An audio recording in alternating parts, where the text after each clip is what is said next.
Good evening, night owls, and welcome to Whisper Crowley. Tonight, I will guide you into a world of darkness, hoping to help you relax and unwind. Perhaps some of you will even drift into a haunting yet soothing sleep. Before we begin, let me know where you're listening from and what time it is for you. And now, we begin. It was a cold Tuesday night in December, just outside of Boston. The kind of night where the fog rolls in thick off the harbor, making the streetlights look like hazy orbs floating in the darkness. I've been driving taxis in this city for almost 15 years now, and winter nights are always the slowest. I was parked outside South Station, engine idling to keep the heat running, when he appeared. One moment the sidewalk was empty, and the next there he stood. A military man, navy from the looks of his uniform. He was tall, with a weather-beaten face that suggested he'd seen things most of us couldn't imagine. "Evening," he said, as he slid into the back seat. His voice was quiet but commanding. "Could you take me to the old lighthouse on North Point?" The lighthouse was an odd destination at this hour, nearly 30 miles up the coast and mostly deserted this time of year. But fares were scarce, and I wasn't about to turn down the money. "Sure thing," I replied, pulling away from the curb. For the first 20 minutes, we rode in complete silence. Through my rearview mirror, I could see him staring out the window, his expression unreadable, almost blank. The rain started coming down harder, drumming on the roof of my cab. "Been in the service long?" I finally asked, trying to break the uncomfortable silence. "Long enough," he answered. Then after a pause, 3 tour. This would have been my 4th, but he trailed off, leaving the thought unfinished. About 5 miles from the lighthouse, he suddenly sat forward. "Mind if we stop at that gas station up ahead? Need to use the restroom." I pulled into a nearly empty Sunoco station, its fluorescent lights harsh against the dark countryside. The place looked like it was about to close for the night, with just one sleepy attendant visible through the window. "I'll wait right here," I told him. He nodded and walked into the store. I watched him exchange a few words with the attendant, who pointed toward the back. Then he disappeared down a hallway. I settled in to wait, scrolling through messages on my phone. 5 minutes passed, then 10, then 15. The attendant started turning off some of the lights, and I realized they were closing. Figuring my passenger might have gotten held up, I went inside. "Excuse me," I said to the young woman behind the counter. "My passenger's still in your restroom. Mind giving him a couple more minutes?" She gave me a strange look. "What passenger?" "The Navy guy who came in about 15 minutes ago." She shook her head slowly. "Sir, nobody's come in here for the past hour except you. It's been dead all night. That's impossible." I watched him walk in. Tall guy, Navy uniform. You pointed him to the bathroom. Her expression shifted from confusion to concern. "Mister, I've been the only one working tonight. I haven't directed anyone to the bathroom, and there's definitely nobody in there now." She gestured to the bathroom door, which stood wide open, clearly empty. "Is there another exit?" I asked, feeling a chill that had nothing to do with the December weather. "Just the front door. Nobody could have left without you seeing them." I felt the blood drain from my face. I thanked her and walked back to my cab in a daze. The back seat was empty, just as I'd left it. But there, on the seat where he had been sitting, was a worn Navy insignia patch that hadn't been there before. Here's the strangest part.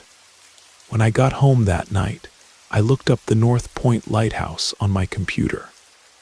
It had been decommissioned in the 60s, but before that, it had been used as a naval lookout point during World War II. A small plaque commemorates the 3 sailors who died there during a German U-boat attack in 1942.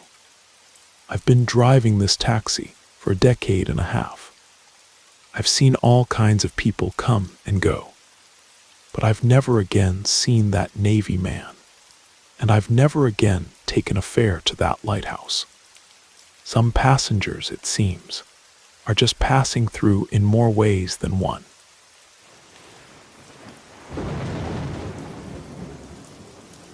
I hope you enjoyed the first story. If you did, don't forget to leave a like. But if I didn't do my job well, feel free to give it a thumbs down. Either way, drop a comment and let us know where you're listening from and what time it is for you. Now, let's continue. It happened last winter in Chicago. I was at my friend's New Year's party downtown. You know, one of those fancy high-rise apartments with floor-to-ceiling windows overlooking the frozen lake. The party was great, but around 2 in the morning, I was exhausted and decided to call it a night. It was snowing heavily, and the temperature had dropped to something ridiculous like 15 below zero. No way I was walking or waiting for public transit, so I ordered a ride sphere, one of those newer rideshare apps that had been undercutting Uber's prices. The app said my driver, James, would arrive in 3 minutes in a blue Honda Civic. When the car pulled up, I double-checked the license plate against the app, saw it matched, and jumped in the back seat, desperate to escape the cold. That's when I noticed him. There was another passenger sitting in the back seat on the opposite side, a man wearing a dark gray peacoat and a black knit cap pulled low over his eyes. I hesitated for a second, but the driver said, "Where to, sir?" like everything was normal. Is this a shared ride?" I asked, my breath still visible inside the car. The driver glanced at me in the rearview mirror with a confused expression. "No, sir. Just you." I looked back at the man in the cap, who was staring straight ahead, not acknowledging either of us. Maybe the driver had forgotten to drop off his previous passenger. I gave my address in Wicker Park, figuring we'd sort it out on the way. During the ride, I noticed something strange. The car was freezing cold, even though the heater was blasting. And the man in the cap never moved, never shifted, never even seemed to breathe. I tried making small talk with the driver, but he kept glancing nervously in the rearview mirror, cutting his sentences short. After about 15 minutes, we pulled up to my apartment building. I paid through the app, thanked the driver, and got out. As I walked toward my building entrance, I heard another car door shut behind me. When I turned around, the man in the knit cap was standing on the sidewalk, watching me. The car was already pulling away. Something about his posture made my skin crawl. He stood perfectly still in the falling snow, not even hunching against the cold. Then he took a step toward me. I didn't wait to see what would happen next. I turned and ran toward my building, fumbling with my keys. As I reached the entrance, I glanced back. He was running too, not in a frantic way, but with deliberate, measured steps that somehow covered ground alarmingly fast. I managed to get inside and slam the door shut just as he reached the steps. Through the glass, I could see him standing there, face still mostly hidden by that cap. He raised one hand and placed it against the door, then turned and walked away, disappearing into the swirling snow. My hands shaking, I called the ride sphere driver. He picked up on the third ring. "Hey, who was that guy in your car?" I asked. There was a long pause. "What guy?" "The man in the back seat with me. The one in the cap who followed me to my door." Another pause. "Sir, you were my only passenger tonight." My blood went cold. "But he was right there. You must have seen him." The driver's voice dropped to almost a whisper. "Look, I didn't want to say anything during the ride because, well, it sounds crazy. When I picked you up, you were alone. But in my rearview mirror, I kept seeing something in the seat next to you. It was like a shadow that came and went. And the car was so cold, no matter how high I turned up the heat. I sat down on my stairs, my legs suddenly weak. Did you hear anything? Did he say anything? No, but the driver hesitated. When I first started my shift tonight, something weird happened. I picked up a man in a dark coat and cap from the train station. He was my first ride. During the trip, he started talking about other passengers I would pick up later. He described you perfectly, what you'd be wearing, where I'd pick you up, even that you'd be going to Wicker Park. He knew details about you that no one could know. Then he asked me to drop him off at an address, but when I got there, it was an empty lot. When I turned around, he was gone from my car. Just gone. I thanked the driver and hung up. Still shaken, I called Ride Sphere customer support to check the record of my trip. They confirmed that I had been picked up as a single passenger. There was no record of any shared ride or previous passenger. The next day, driven by a curiosity I couldn't suppress, I took the train to the address where the driver said he'd picked up his first passenger. It was the old Central Station, a historic building that had been closed for renovations for over 6 months. When I asked a construction worker about the renovations, his face darkened. Yeah, they found something when they started digging. Some old remains. The story goes that back in the 1930s, a man was murdered here, robbed and killed while waiting for a train. They say he still tries to get home sometimes, hitching rides with unsuspecting travelers. I don't use rideshare apps anymore. I bought a car the following week. Sometimes, especially on snowy nights, I look in my rearview mirror half expecting to see a man in a dark coat and cap sitting in my back seat. And sometimes, when the temperature drops suddenly for no reason, I wonder if he's still trying to get home or if he's found someone new to follow.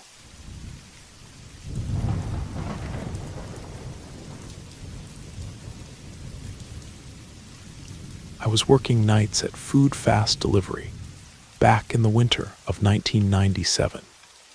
The dot-com boom was just starting to take off, and our little town on the outskirts of Seattle was beginning to feel the ripple effects. More money, more late-night orders, and longer delivery routes. That particular Thursday night was brutal. A combination of freezing rain and gusty winds that made every delivery an adventure. Around 11:30, just as I was hoping my shift would end, a last-minute order came in. 6 extra-large gourmet pizzas and 4 2-liter sodas for a location I'd never delivered to before. The address was way out on Pinewood Trail, a good 35-minute drive into the densely forested hills. These hills had once been logging territory, but were now mostly vacation properties and a few old homesteads. The order total was nearly $100, so I figured it had to be some tech company retreat or family gathering. Maybe I'd score a decent tip. My boss, Darren, handed me the receipt with a smirk. "Last one for tonight, Aaron. Better not come back with these." Darren was notorious for docking our pay if we returned with undelivered food. He called it wasted inventory, but we all knew he just hated losing money.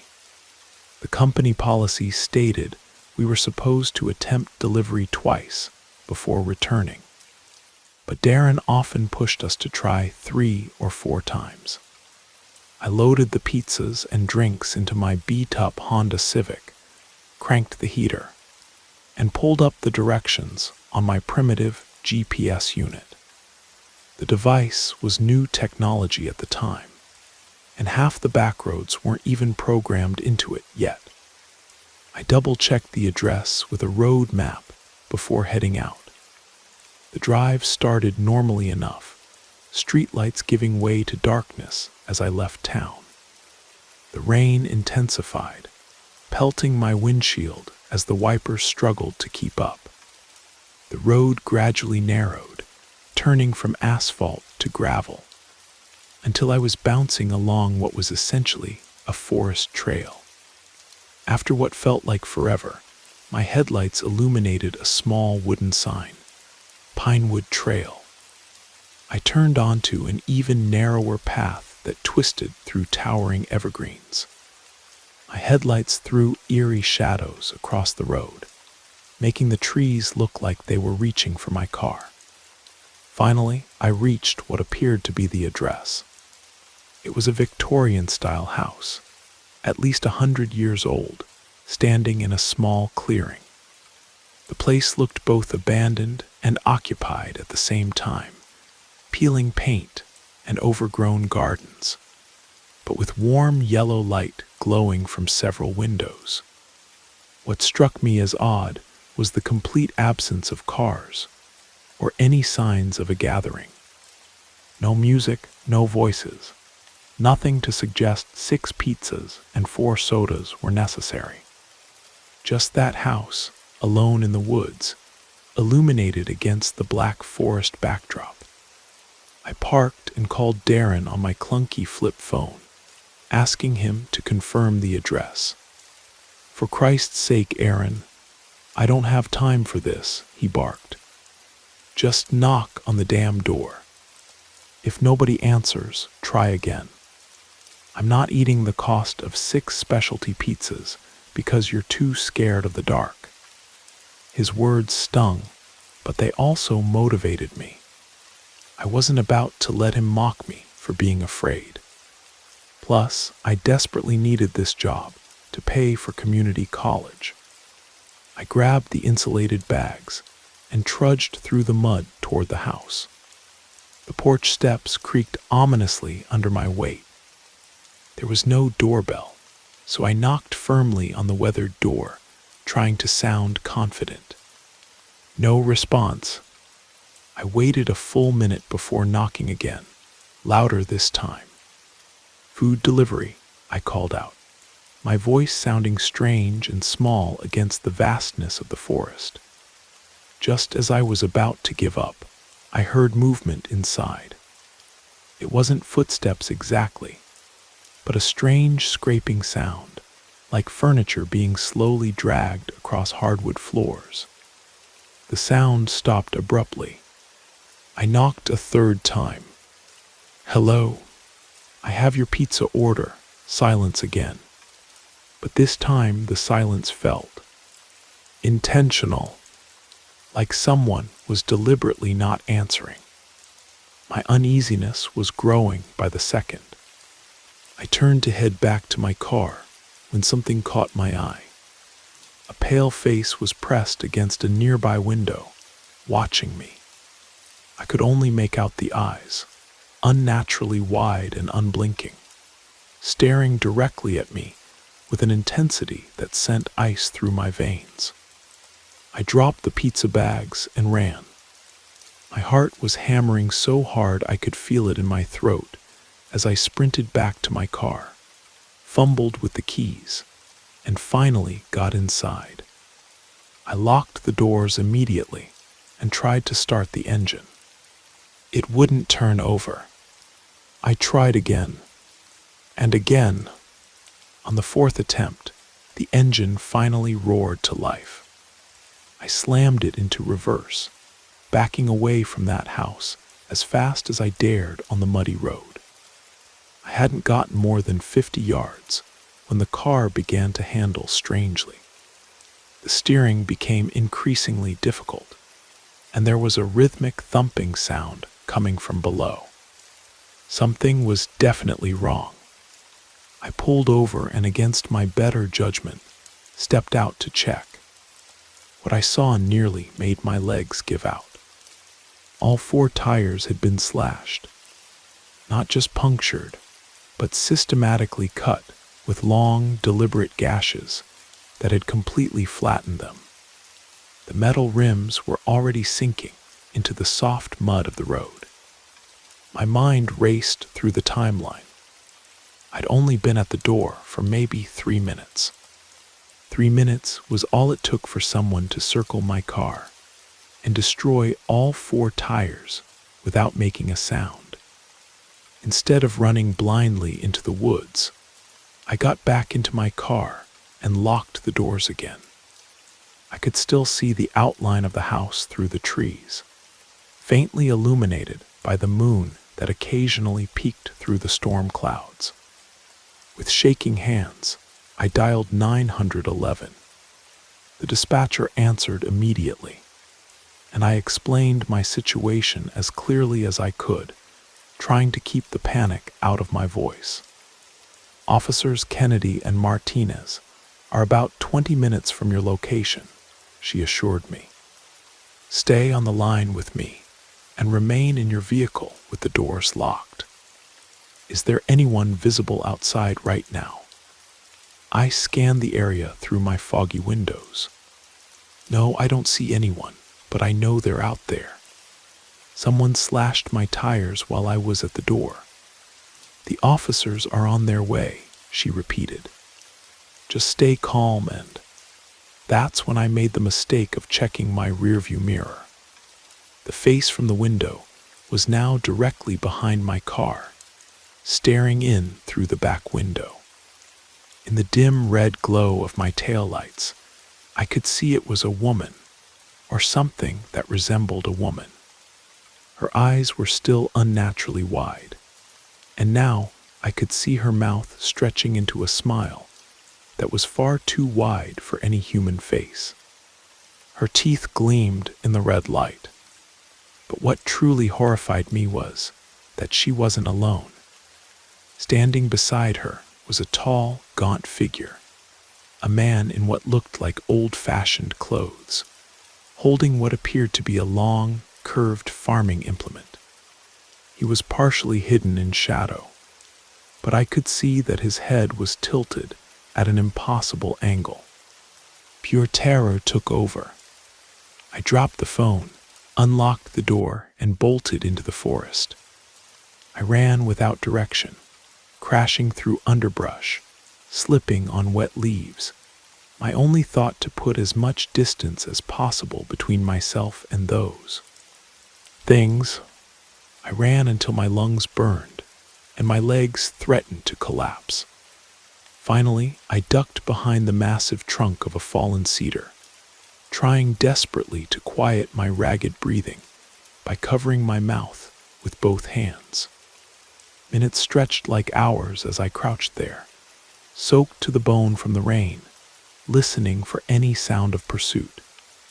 Eventually, in the distance, I heard the blessed sound of sirens approaching. Gathering what little courage I had left, I made my way back toward the road, using the siren lights as a guide. When the flashing red and blue lights finally came into view, I stumbled out of the tree line, waving frantically and shouting. 2 officers were examining my car with flashlights when I emerged. Upon seeing my state, Officer Kennedy, as his nameplate identified him, rushed over to help me. "Jesus Christ, son, what happened to you?" he asked, supporting me as my adrenaline crashed and my legs finally gave out. Between gasps, I told them everything. The house, the face in the window, the slashed tires, the two figures behind my car. Officer Martinez radioed for backup, while Kennedy got me a blanket from their cruiser. Once I was somewhat calmer, Martinez drove me to the station, while Kennedy and the backup units went to investigate the house. 3 hours later, Kennedy returned to the station. His expression was grim. "We searched the entire property," he told me. The house was completely empty, no furniture, no sign anyone's lived there for years. There were footprints in the mud around your car, and we found this in the bushes nearby. He showed me an evidence bag containing what looked like an old farming sickle, its blade rusty, but recently sharpened along the edge. The handle was wrapped in weathered leather that had darkened with age, and what looked disturbingly like dried blood. "The strangest thing," Kennedy continued, "is that according to county records, that house has been abandoned since 1968, when the previous owners, the Whitaker family, disappeared without a trace. The husband was suspected of killing his wife and then himself, but bodies were never found." A chill ran down my spine. "But I saw lights in the windows." "There's no electricity connected to that property," Martinez interjected. "Hasn't been for decades." They drove me home that night and arranged for my car to be towed to a repair shop. I quit my delivery job the very next day and found work at the local mall, safely surrounded by people and bright lights. The police never found any suspects. The case file remains open but inactive, filed away as an unsolved vandalism incident. But I know what I saw. Sometimes when I drive past the turn to Pinewood Trail, I swear I can see lights flickering through the trees, even though that old Victorian house was finally demolished in 2005. And on particularly dark nights, when the wind rustles through the evergreens just right, I can almost hear something scraping, dragging itself slowly across hardwood floors, coming ever closer.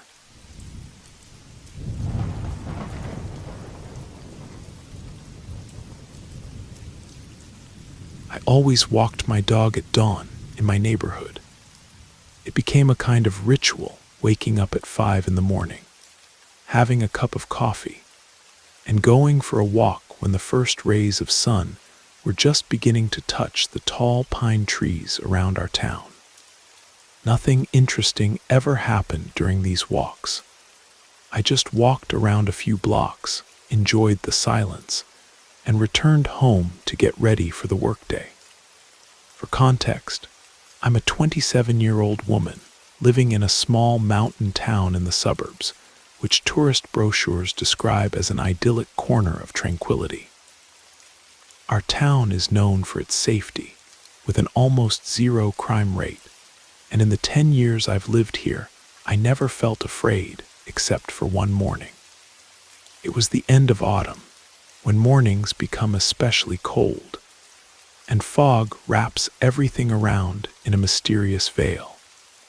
I woke up as usual at 5, put on my favorite warm sweater the color of heather honey, poured coffee into my thermos mug, and prepared Max, my golden retriever, for our daily walk. The sky was still dark, but the streetlights placed along the streets of our neighborhood created enough light for me to see the road. We left the house around 5:30. The air was unusually cold and thick with fog, which swirled between the trees and limited visibility to a few dozen meters. I took our usual route, first down our street, then turned the corner and walked along the old apple orchard that separated our neighborhood from the countryside park. This route formed a perfect circle back to my house, and usually took about 25 minutes. The silence was so complete that I could hear the dewdrops falling from the leaves. This wasn't unusual for autumn mornings in our town. For a moment I stopped, allowing Max to sniff the trunk of an old apple tree, and looked around, enjoying the peace. That's when I noticed a car parked about 70 meters away from me, on the side of the road that led through the orchard. All exterior lights were off, but the interior light was on, and in it I could see the silhouette of a person moving in the front seat. This immediately seemed strange. Who could be in a car in the middle of an apple orchard at 5:30 in the morning, when the fog was so thick that visibility was limited, and the temperature barely above zero?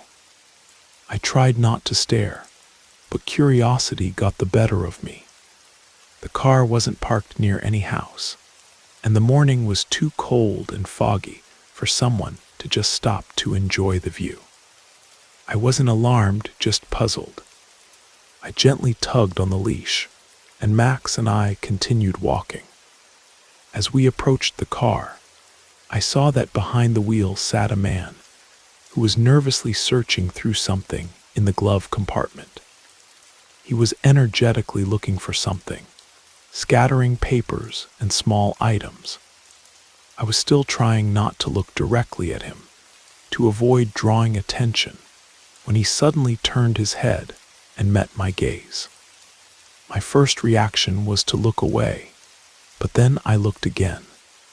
At that point, the distance between us had shortened to about 10 meters, and the man waved at me in a friendly manner and lowered the car window. "Excuse me, could you help me?" He called through the window with an accent I couldn't immediately identify.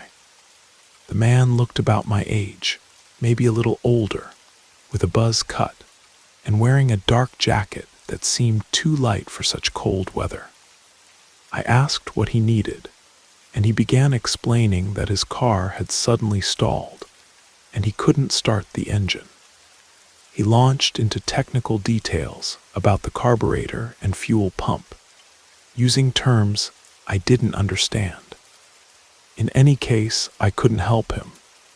"Sorry, but I don't understand anything about cars," I replied, gripping the leash a little tighter and quickening my pace. After walking a few meters, I heard the car window going up, then the sound of the engine starting, and a second later, the noise of the car driving away. I turned around and saw the same man calmly driving his silver sedan, as if there had never been any problems with the car.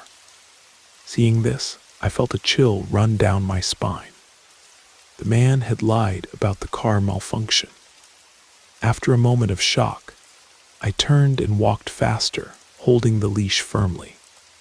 My house was about 15 minutes away, and my head was swarming with thoughts about how disturbing it was that the man could drive normally right after saying his car wouldn't start.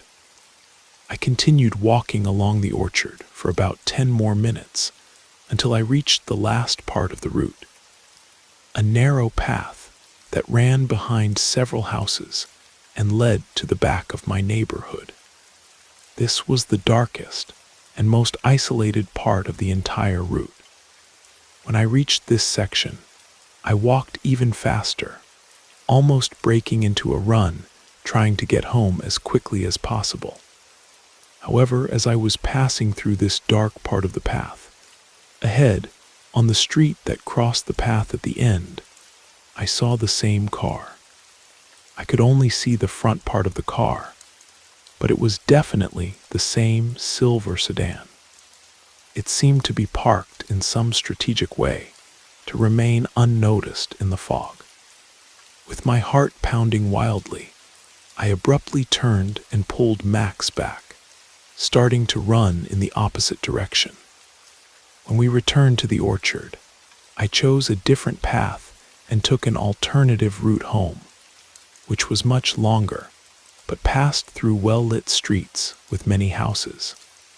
Fortunately, it seemed that the man could no longer find me. My heart was still racing when I finally reached home. As soon as we got inside, I immediately called the police to report the incident. Unfortunately, I realized that I hadn't memorized the car's license plate. The worst part was that a few days later, I saw the same car again, parked not far from my walking route. But this time, all the lights were completely off. As soon as I noticed the car, I immediately called the police. When they arrived and checked the car, it turned out that no one was inside, and checking the license plate showed that the car had been stolen. I felt sick when I learned that the car was stolen. This confirmed my suspicions that the man was dangerous. It's crazy to think that I always felt safe living in such a quiet town, and yet something terrible could have happened to me. Sometimes I wonder what exactly that man was so nervously searching for in the car's glove compartment that morning. A weapon, drugs, something else.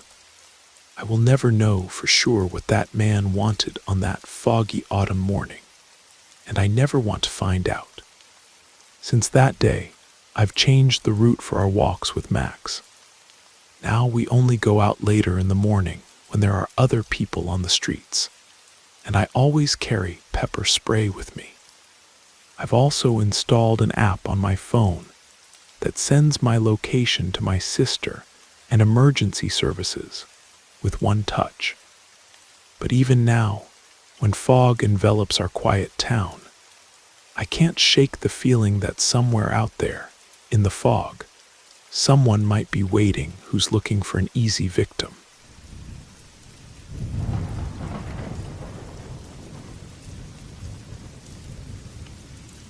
This story happened when I was a 13-year-old kid living in a small mining town in Colorado. It was the mid-90s, and our family had just moved into this old Victorian house on the edge of town. Money was always tight for us. My father had left years ago, and Mom was struggling to raise 4 kids on her teacher's salary. Being the youngest, I got stuck with the smallest bedroom on the first floor. My room was tucked away at the end of a long hallway, right next to the living room. It was basically a square box with these beautiful but creaky hardwood floors that had seen better days. The most distinctive feature was the 4 ventilation grates, 2 large ones on the floor at opposite corners, and 2 matching ones on the ceiling. They were ornate cast iron things, probably original to the house from the early 1900s. My bed barely fit against one wall, and with my small dresser, that was pretty much all the space I had. No desk meant I always did my homework sprawled across my bed, which is exactly what I was doing one particularly cold November evening. I remember it clearly. I was struggling through some algebra problems, the old radiator in the corner making those typical clanking noises as it fought against the mountain chill. That's when I heard it, a child's laughter, soft but distinct, almost like it was coming from somewhere inside my room. At first, I thought it must be one of my siblings messing with me.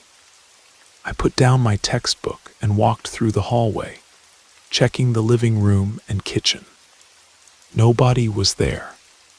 I called upstairs, and I could hear all 3 of my siblings talking with Mom in her bedroom. They were watching some TV show together. Now, people often dismiss these kinds of experiences, saying they must have imagined it. But that's ridiculous. I know what I heard. The laughter was too clear, too real to be my imagination. It had a quality to it that felt present. I went back to my room, slightly unnerved, but convincing myself it was probably just the TV sound carrying weirdly through the house. I tried to focus back on my homework, but I found myself listening intently for any unusual sounds. Maybe 15 minutes passed before it happened again. This time, the laughter was longer, almost playful, and it definitely wasn't coming from outside my room. It seemed to be originating from inside, and as I followed the sound, I realized it was coming from one of the floor vents in the corner, farthest from my bed. I got down on my hands and knees and placed my ear near the ornate grate. The laughter stopped immediately.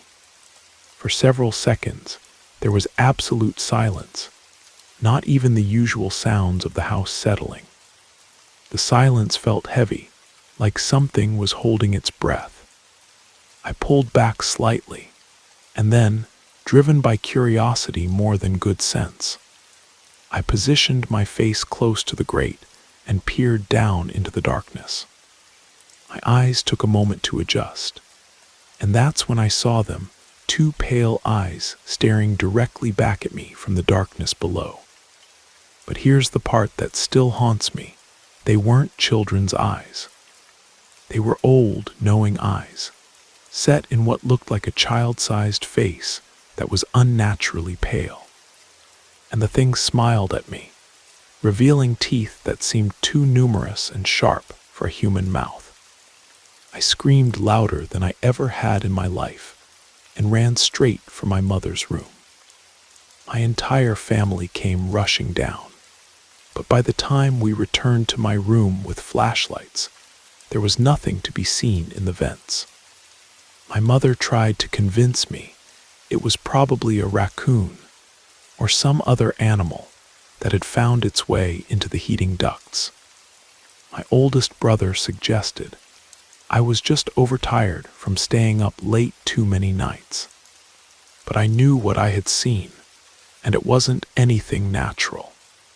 I refused to sleep in that room for almost 2 weeks, camping out on the floor of my mom's bedroom, until she finally insisted I return to my own space. She did make concessions, though, allowing me to seal the floor vents with duct tape and giving me a small desk lamp that I could keep on all night. The strange thing is, after that night, the house seemed different. I would sometimes hear faint whispers coming from the walls when I was alone, and occasionally items in my room would be in slightly different positions than where I had left them.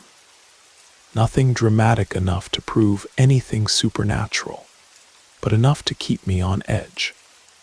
We lived in that house for another 4 years before Mom got a better job offer in Arizona, and we thankfully moved away. I never had another direct encounter like that first one, but sometimes in my dreams, I still see those eyes looking up at me, and I wake up to the fading sound of a child's laughter. What makes it even stranger is that years later, when I was in college, I did some research on our old house. Turns out it was built on land that once belonged to an orphanage that burned down in 1911. The records said that not all the children were accounted for after the fire. I don't know what was in those vents that night, but whatever it was, I'm certain it wasn't human, at least not anymore.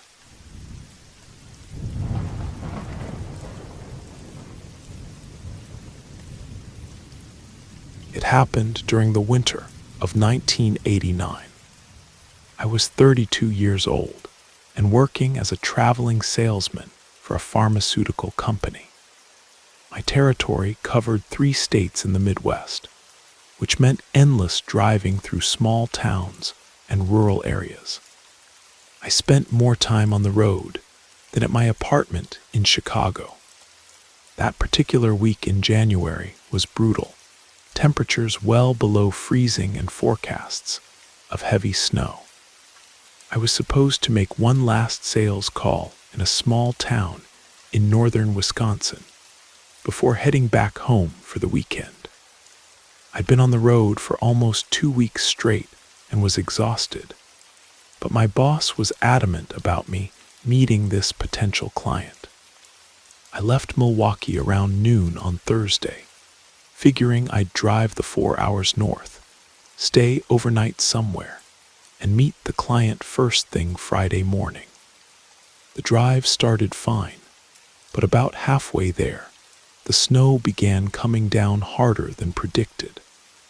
The radio warned of a severe winter storm moving through the area, faster than meteorologists had anticipated. By 6 in the evening, I could barely see 20 feet ahead of me. The windshield wipers were fighting a losing battle against the relentless snow, and the few cars I'd seen earlier had all disappeared. It was just me, my company sedan, and a seemingly endless stretch of rural highway disappearing into white oblivion. When I spotted a faint glow in the distance, I felt a wave of relief wash over me. As I got closer, I could make out an old neon sign for Pine Haven Lodge. The sign's red letters flickered weakly against the swirling snow, but it was the most welcome sight I'd seen all day. I turned onto what I hoped was the driveway, though it was hard to tell where the road ended and the property began under all that snow. The lodge itself wasn't what I expected. Not a typical roadside motel, but an old 2-story wooden structure that looked like it had been there since Prohibition. There were no other cars in the parking area, which struck me as odd, but I figured nobody else was crazy enough to be driving in this weather. Inside, the lobby was dimly lit and decorated with mounted deer heads and old fishing photographs. A fireplace crackled in the corner, offering the only real warmth and light in the room. I stood there for nearly 5 minutes, dripping melted snow onto the worn wooden floor, before a bell rang somewhere in the back. An elderly woman appeared, moving so silently I almost didn't notice her until she was behind the check-in counter. She had to be in her 80s, with silver hair pulled back in a tight bun, and eyes so pale blue they were almost colorless. "Not many travelers on a night like this," she said, her voice surprisingly strong for someone who looked so frail. "I didn't have much choice," I replied, stomping snow from my boots. "Storm caught me by surprise." She nodded knowingly. "They always do around these parts.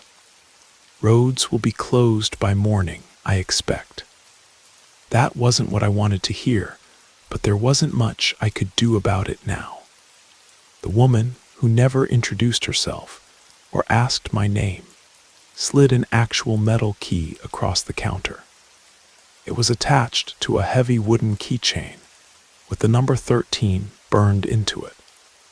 "Last room available," she said, though the empty parking lot suggested otherwise. Up the stairs, end of the hall. I asked about a phone to call my boss, but she shook her head. "Lines are already down. Storm always takes them first." She didn't ask for payment or ID, which I found strange even for a place this remote. But I was too tired and cold to question it. I just wanted to get to my room and sleep. The stairs creaked under my weight as I made my way up to the 2nd floor. The hallway was long and narrow, with peeling floral wallpaper and floor-length mirrors spaced every few doors. I caught glimpses of myself as I walked, looking haggard and somehow unfamiliar in the distorted old glass. Room 13 was at the very end of the hall, just as she'd said. The key turned with difficulty in the lock, and the door swung open with a long, dramatic creak. Inside, the room was startlingly cold, almost as cold as outside. But I figured the heat would kick in eventually. The furnishings were antique, but well maintained. A four-poster bed with a heavy quilt, a writing desk beneath the window, and an old television set that looked like it belonged in a museum. There was no phone, no clock, not even a bathroom, just a small sink in the corner, and a note indicating that facilities were shared down the hall. I set my briefcase on the desk and my overnight bag on the bed. After washing up as best I could at the tiny sink, I decided to try the TV. To my surprise, it actually worked, though it only picked up one channel showing what looked like a local news broadcast from years ago. The weatherman was pointing to a map and discussing a winter storm, but it wasn't the one currently raging outside. Around 11, I finally turned off the TV and settled into bed. Despite my exhaustion, sleep didn't come easily. The wind howled outside, rattling the windows, and the building itself seemed to creak and groan with every gust. Sometime around midnight, I must have finally dozed off. I woke with a start at 3:17. I know the exact time because the room now, inexplicably, had a digital clock that cast an eerie red glow across the walls. Something had woken me, but I couldn't immediately identify what. Then I heard it, a soft tapping at my window. This made no sense at all. I was on the second floor, and in this weather there couldn't possibly be anyone or anything outside my window. The tapping came again, more insistent this time. 3 distinct knocks, then silence. I lay perfectly still, barely breathing, straining my eyes to see through the darkness toward the window. The heavy curtains were drawn, but I could make out a faint silhouette against them, as if someone was standing outside, pressed against the glass. The logical part of my brain argued that this was impossible. Not only was I on the second floor, but a blizzard was raging outside. Yet there it was, a distinctly human-shaped shadow, standing impossibly against my window. Then it spoke. "Let me in," came a voice, barely audible over the howling wind. "It's so cold out here." The voice was neither male nor female, neither young nor old. It had a hollow quality that sent shivers down my spine, that had nothing to do with the temperature in the room. "I know you're awake," it continued. "I can see you breathing." I remained frozen, unable to move or speak.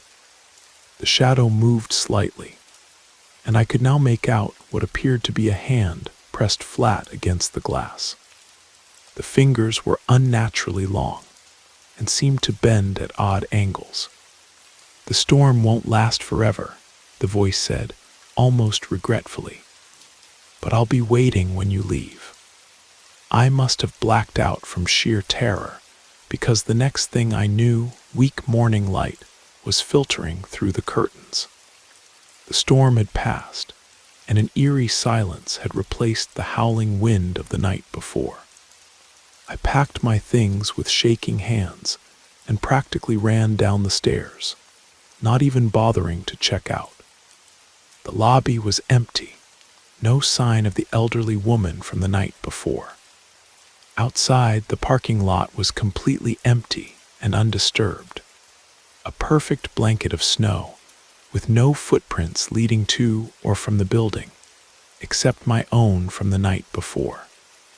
And there was something else strange.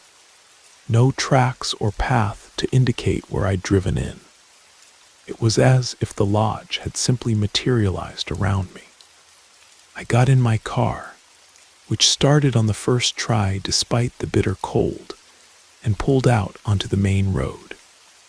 In my rearview mirror, I watched Pine Haven Lodge recede into the distance. It wasn't until I reached the next town, nearly 50 miles away, that I worked up the courage to mention the lodge to a local at the gas station. Pine Haven, the old man repeated, giving me an odd look. That place burned down in '74. Nothing left but the foundation. I've driven that stretch of highway many times since then, always in daylight, always in good weather.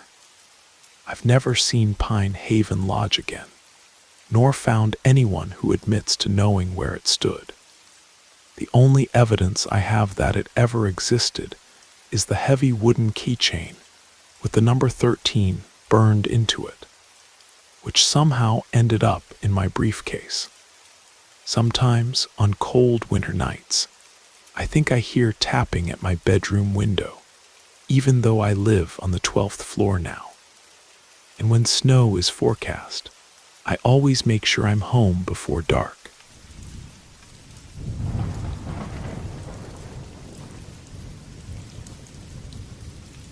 I was driving through the Appalachian Mountains last fall, taking the scenic route to visit family for Thanksgiving.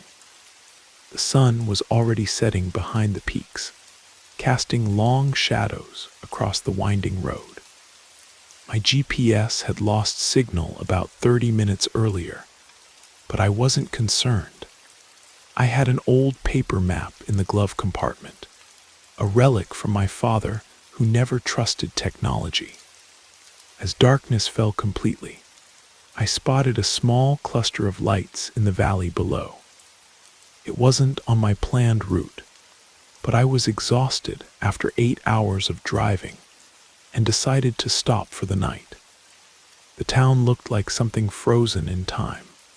Wooden storefronts with faded paint, antique street lamps casting pools of yellow light on empty sidewalks, and not a single modern chain store in sight. At the far end of Main Street stood the Pinewood Inn, a Victorian-style building, with peeling white paint and dark green shutters. The parking lot was empty, except for a rusted pickup truck, parked near what I assumed was a staff entrance. I grabbed my overnight bag from the trunk and walked up the creaking wooden steps to the entrance.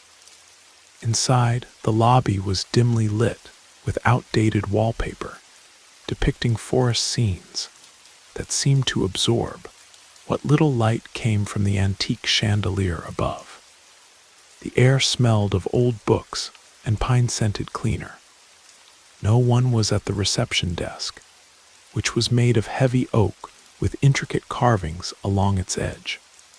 The silence was oppressive, no music playing in the background. No sounds of other guests, just the occasional settling of the old building and the muted tick of a grandfather clock in the corner. After waiting for several moments, I rang the small brass bell on the counter. Its high-pitched chime echoed through the empty lobby, seeming to disappear down dark hallways. Almost a full minute passed before I heard footsteps approaching. A tall, thin woman with silver hair, pulled back in a tight bun, emerged from a doorway behind the desk. She startled visibly when she saw me, her hand flying to her throat as though I'd frightened her. "I'm so sorry," she said, composing herself. "We don't get many visitors this time of year, especially after dark." Her voice had a slight accent I couldn't place. "Will you be needing a room for the night?" I nodded, suddenly feeling uneasy, but too tired to consider driving any further. The woman, Margaret, according to her name tag, took my credit card and ID with trembling hands. As she processed my information, I noticed her glancing repeatedly toward the windows, as though expecting to see someone there. "You'll be in room 13, she said, handing me an actual metal key attached to a heavy wooden tag. "Last door on the right at the end of the hallway." She hesitated, then added, "Breakfast is served from 6 to 9 in the morning." The dining room is through there." She pointed to a set of double doors across the lobby. "Is there somewhere I could get dinner?" I asked, realizing I hadn't eaten since lunch. "The kitchen closed at 8, she replied, glancing at the antique clock, which showed it was nearly 11. "But there's a vending machine near the ice maker, and there's complimentary tea and cookies in your room." I thanked her and made my way down the hallway, which was lined with framed black and white photographs of the town in what appeared to be the early 1900s.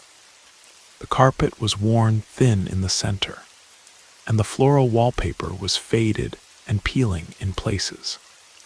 Every few steps, the wooden floorboards beneath the carpet would creak, no matter how lightly I stepped.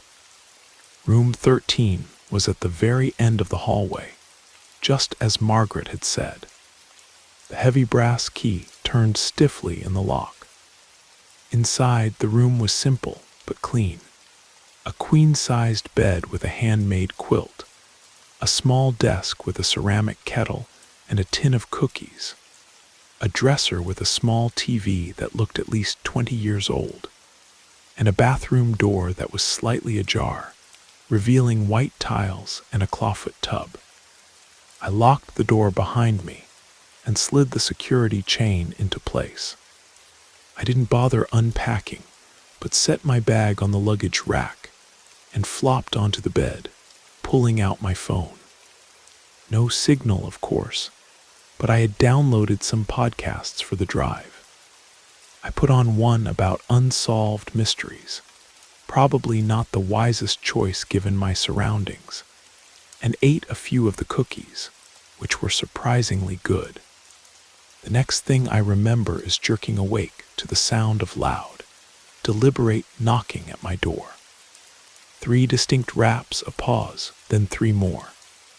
My podcast had ended hours ago, and the room was dark except for the glow of my phone screen, which showed it was 2:15 in the morning. Heart racing, I sat up and called out, "Who is it?" No response.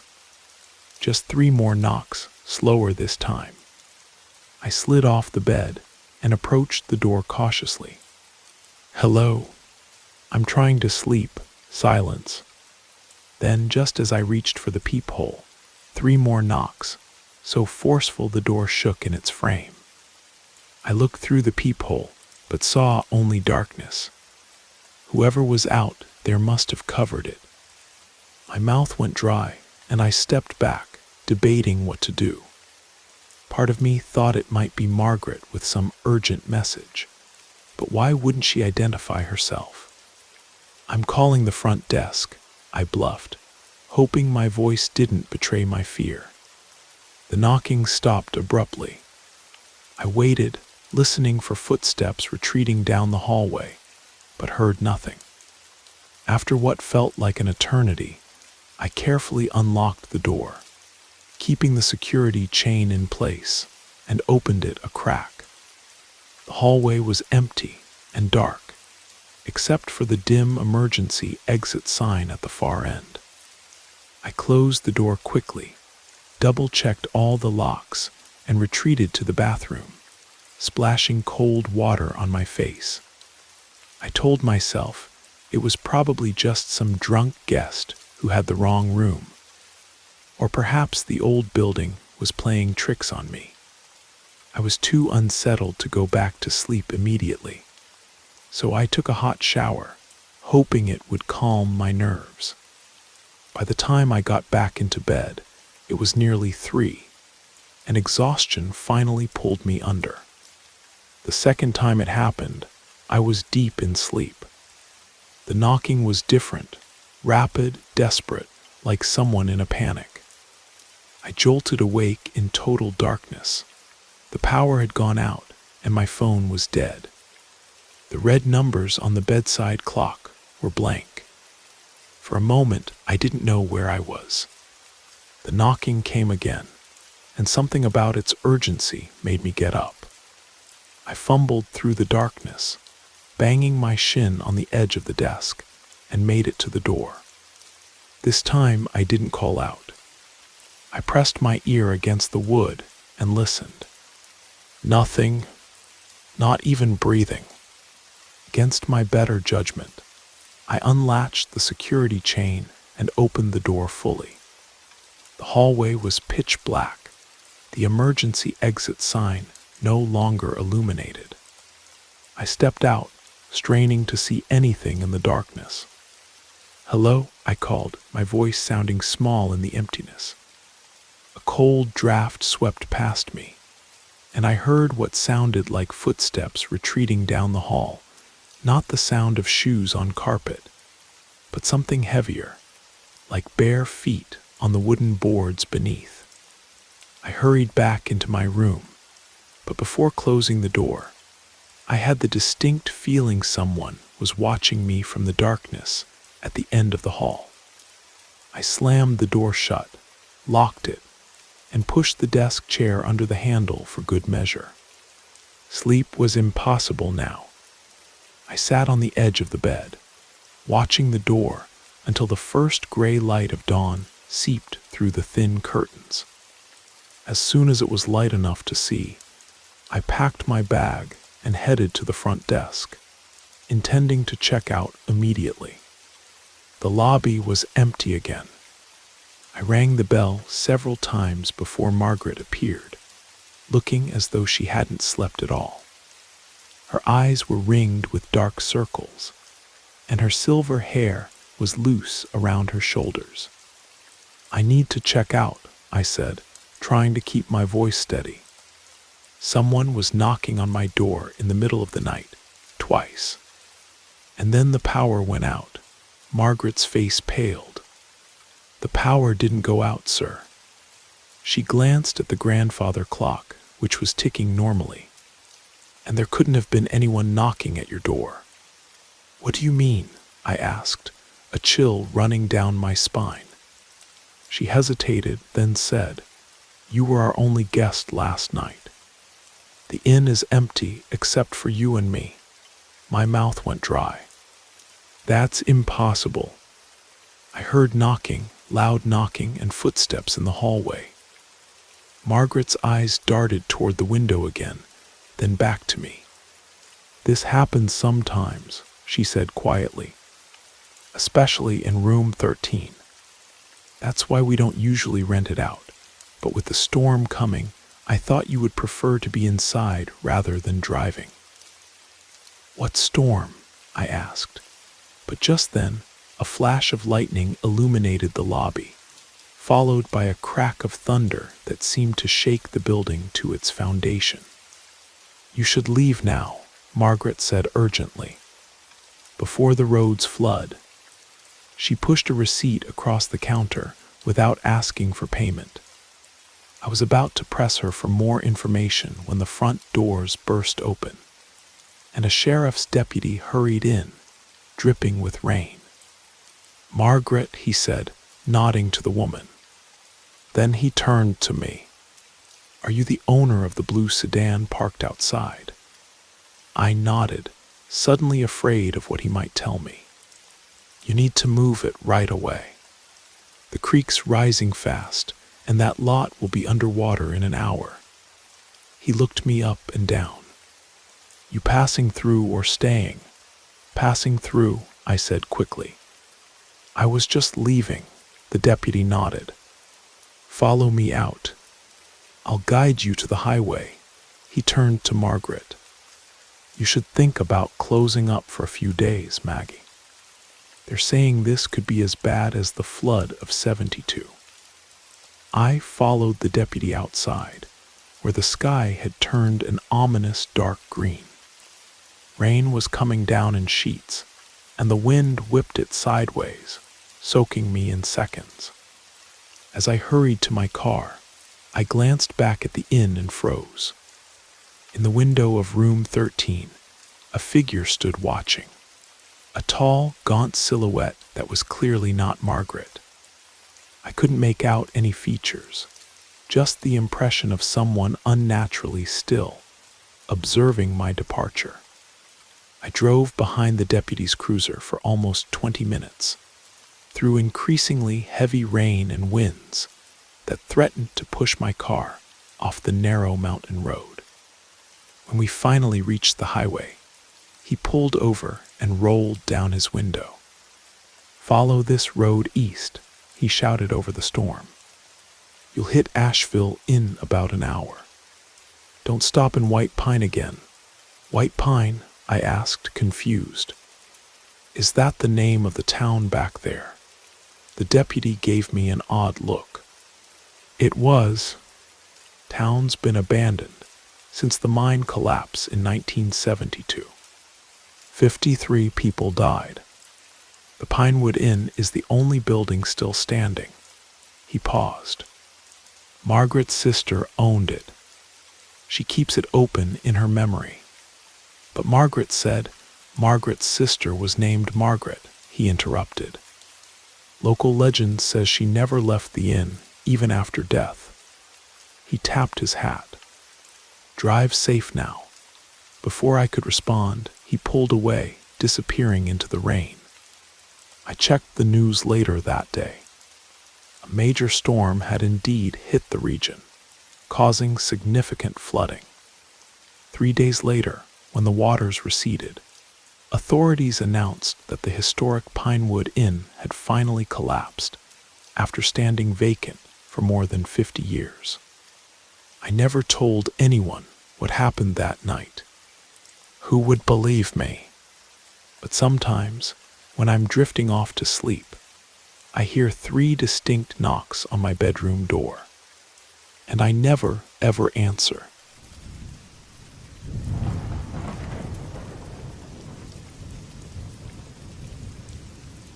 It was a FaceTime call.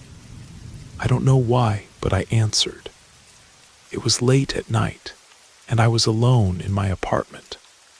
As soon as I accepted the call, I saw it was the same man, doing exactly the same thing. I immediately hung up and blocked the number. Since then, I never received another call from him. I still ask myself who he was, and how he knew so much about me. I've thought about it countless times, but never found an answer. Just remembering it sends chills down my spine. But I'm glad he hasn't bothered me again. And I hope it stays that way.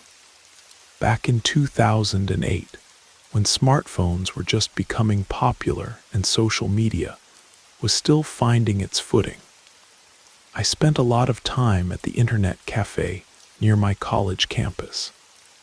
I was a freshman, and the dorm Wi-Fi was notoriously unreliable, dropping out whenever more than a few people tried to use it simultaneously. The cafe was about halfway between campus and the small shopping district where most students hung out, just a 5-minute walk from my economics class. The place was called Digital Grounds, a clever play on words that combined coffee and computers. I'd go there to work on assignments, check MySpace and the newly popular Facebook, and occasionally play World of Warcraft when I could spare the time. I typically spent 3 or 4 hours there, nursing a single black coffee until the caffeine wore off, and I'd head back to my dorm. On average, I visited Digital Grounds 4 or 5 times a week, sometimes more during midterms or finals. One autumn afternoon, I walked in after my last class and settled at my usual spot near the back wall. Digital Grounds was fairly spacious, with 2 sections divided by a half wall. The front area had the coffee bar and casual seating, while the back housed 20 or so computer stations. Despite its size, the place was rarely crowded during weekday afternoons. While checking Facebook, I noticed a new friend request. Someone I didn't recognize. The profile picture was just a silhouette against a sunset, and the name meant nothing to me. Back then, most of us accepted requests without much thought. Everyone was building their digital networks. So I confirmed it and continued browsing as usual. About 3 minutes later, a message popped up from this person. "Hey there," I replied with a casual "hey," but started wondering who they might be. Then they wrote something that made my stomach drop. "I'm sitting in Digital Grounds too, just a few tables away from you." I found this extremely odd since I didn't really know anyone who frequented this place. None of my classmates ever mentioned coming here. The person claimed they were on the other side of the half wall, in the coffee shop area. I wasn't sure what to think, but continued the conversation while occasionally glancing around, trying to spot someone on their phone who might be messaging me. The conversation took an uncomfortable turn when they started asking personal questions. What dorm I lived in, whether I had roommates, what time I usually walked back to campus. At this point, they seemed not just strange but potentially dangerous. So I stopped responding, opened another browser tab, and tried to ignore them. But the messages kept coming relentlessly, notification windows popping up one after another. It began to seriously freak me out. I abruptly closed everything, logged off, and left Digital Grounds. I had no idea who this person was, but decided to head straight back to my dorm, taking the longer route through more populated areas. 3 days later, I returned to Digital Grounds, convincing myself I was overreacting about the whole situation. I sat at an available computer, logged into Facebook, and saw that the same person had sent me dozens of messages. I ignored them all. Since Facebook showed who was currently online, they immediately noticed my presence and started sending new messages. This time I didn't even open them. Then I felt a tap on my shoulder. I turned around to see a man I'd never met before. He was much older than me, probably in his late 30s, with an unkempt beard that mixed premature gray with reddish brown, wearing a worn Seattle Mariners cap pulled low over his eyes. He looked down at me and asked, "Why aren't you answering my messages?" I was so shocked I couldn't form words. Then he suggested I should leave with him, said he was heading out anyway, and made a gesture indicating I should stand up. I immediately refused. He stood there for several seconds, staring before walking away. But instead of leaving the cafe, he sat down in a chair near the entrance, directly across from me. I began to panic in earnest. I wanted to leave, but he was positioned right by the exit, and if I tried to walk out, he might follow me. I stayed at the computer for another 15 minutes, but every time I glanced toward the entrance, he was still there.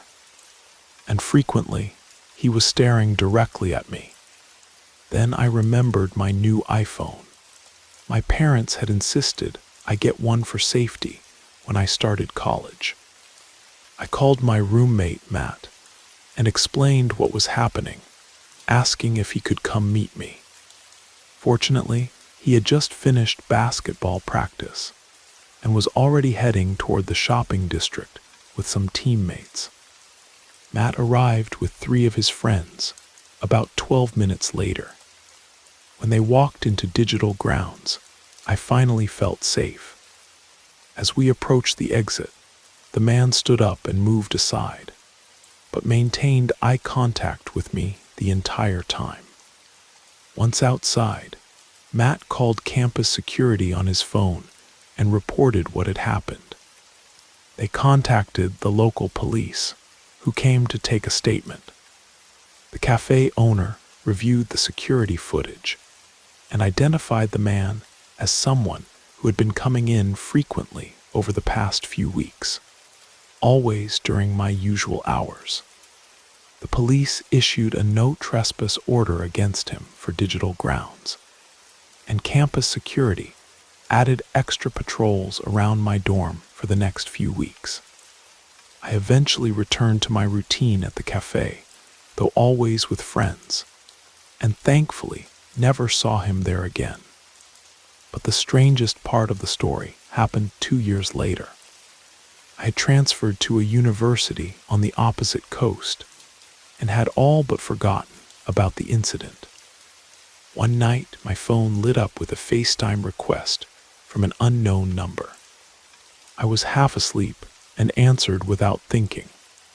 The screen showed the same man, sitting in what looked like a dimly lit bedroom, still wearing that mariner's cap, still staring. Before he could speak, I ended the call and blocked the number.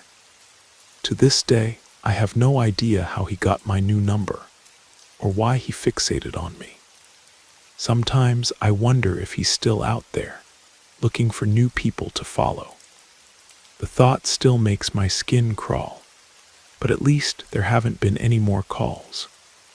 And I pray it stays that way.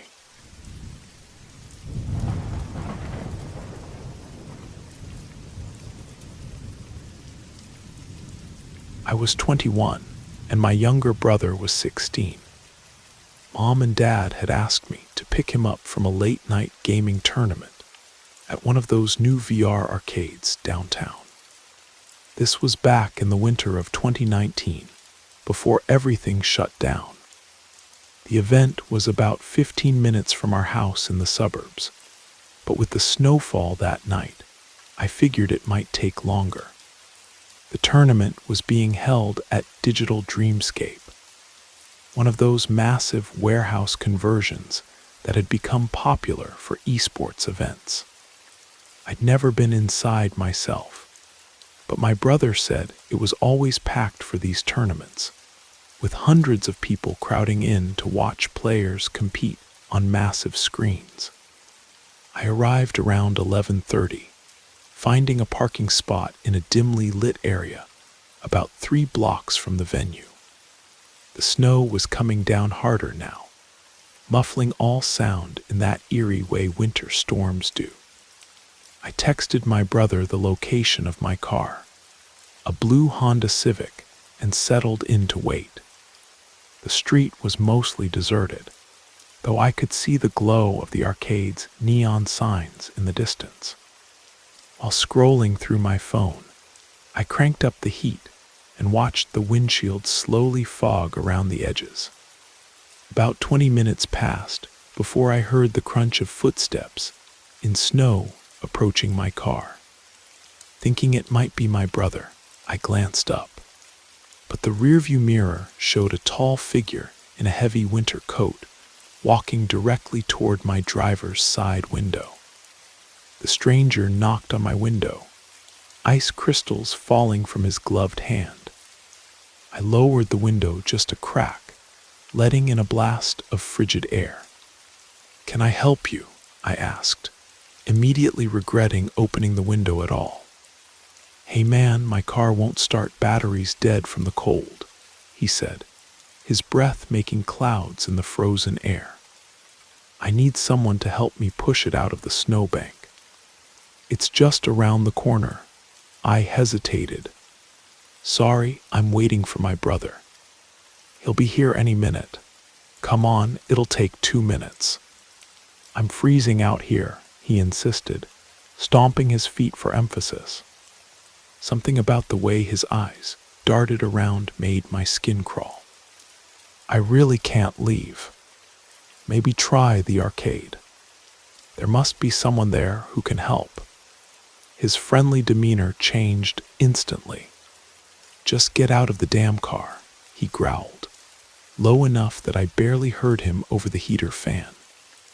"Not happening," I said, starting to roll up my window. He stepped back, walked to the curb behind my car, and just stood there watching me. He pulled out a silver flask, took a long drink, then put it away and continued staring at my car. Every few minutes, he would pace back and forth, never taking his eyes off me. After about 15 minutes, My phone buzzed with a text from my brother saying he was on his way out. The tournament had run late because of some technical issues. Just as I read the message, I saw the man approaching my car again in the mirror. This time, he tried the back door handle first, yanking it several times before moving to my window. He began pounding on the glass hard enough that I thought it might crack. "Open the door," he shouted, his voice muffled by the closed window. "I just need a ride." "Come on." I ignored him completely, locking the doors again for good measure, and putting my hand on the gear shift, ready to leave if needed. That's when he started kicking my door, each impact making a sickening thud against the metal. I threw the car into drive and sped away toward the arcade, tires spinning in the snow before catching traction. The buildings around me were mostly dark businesses closed for the night, but the arcade glowed like a beacon ahead. By the time I reached it, crowds of teenagers were spilling out onto the sidewalk, looking for rides.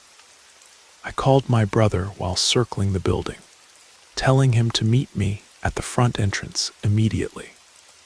When I spotted him with his gaming backpack, I pulled up sharply to the curb. He jumped in, and I accelerated away before he even closed the door properly. "Dude, what's the rush?" he asked, buckling his seatbelt.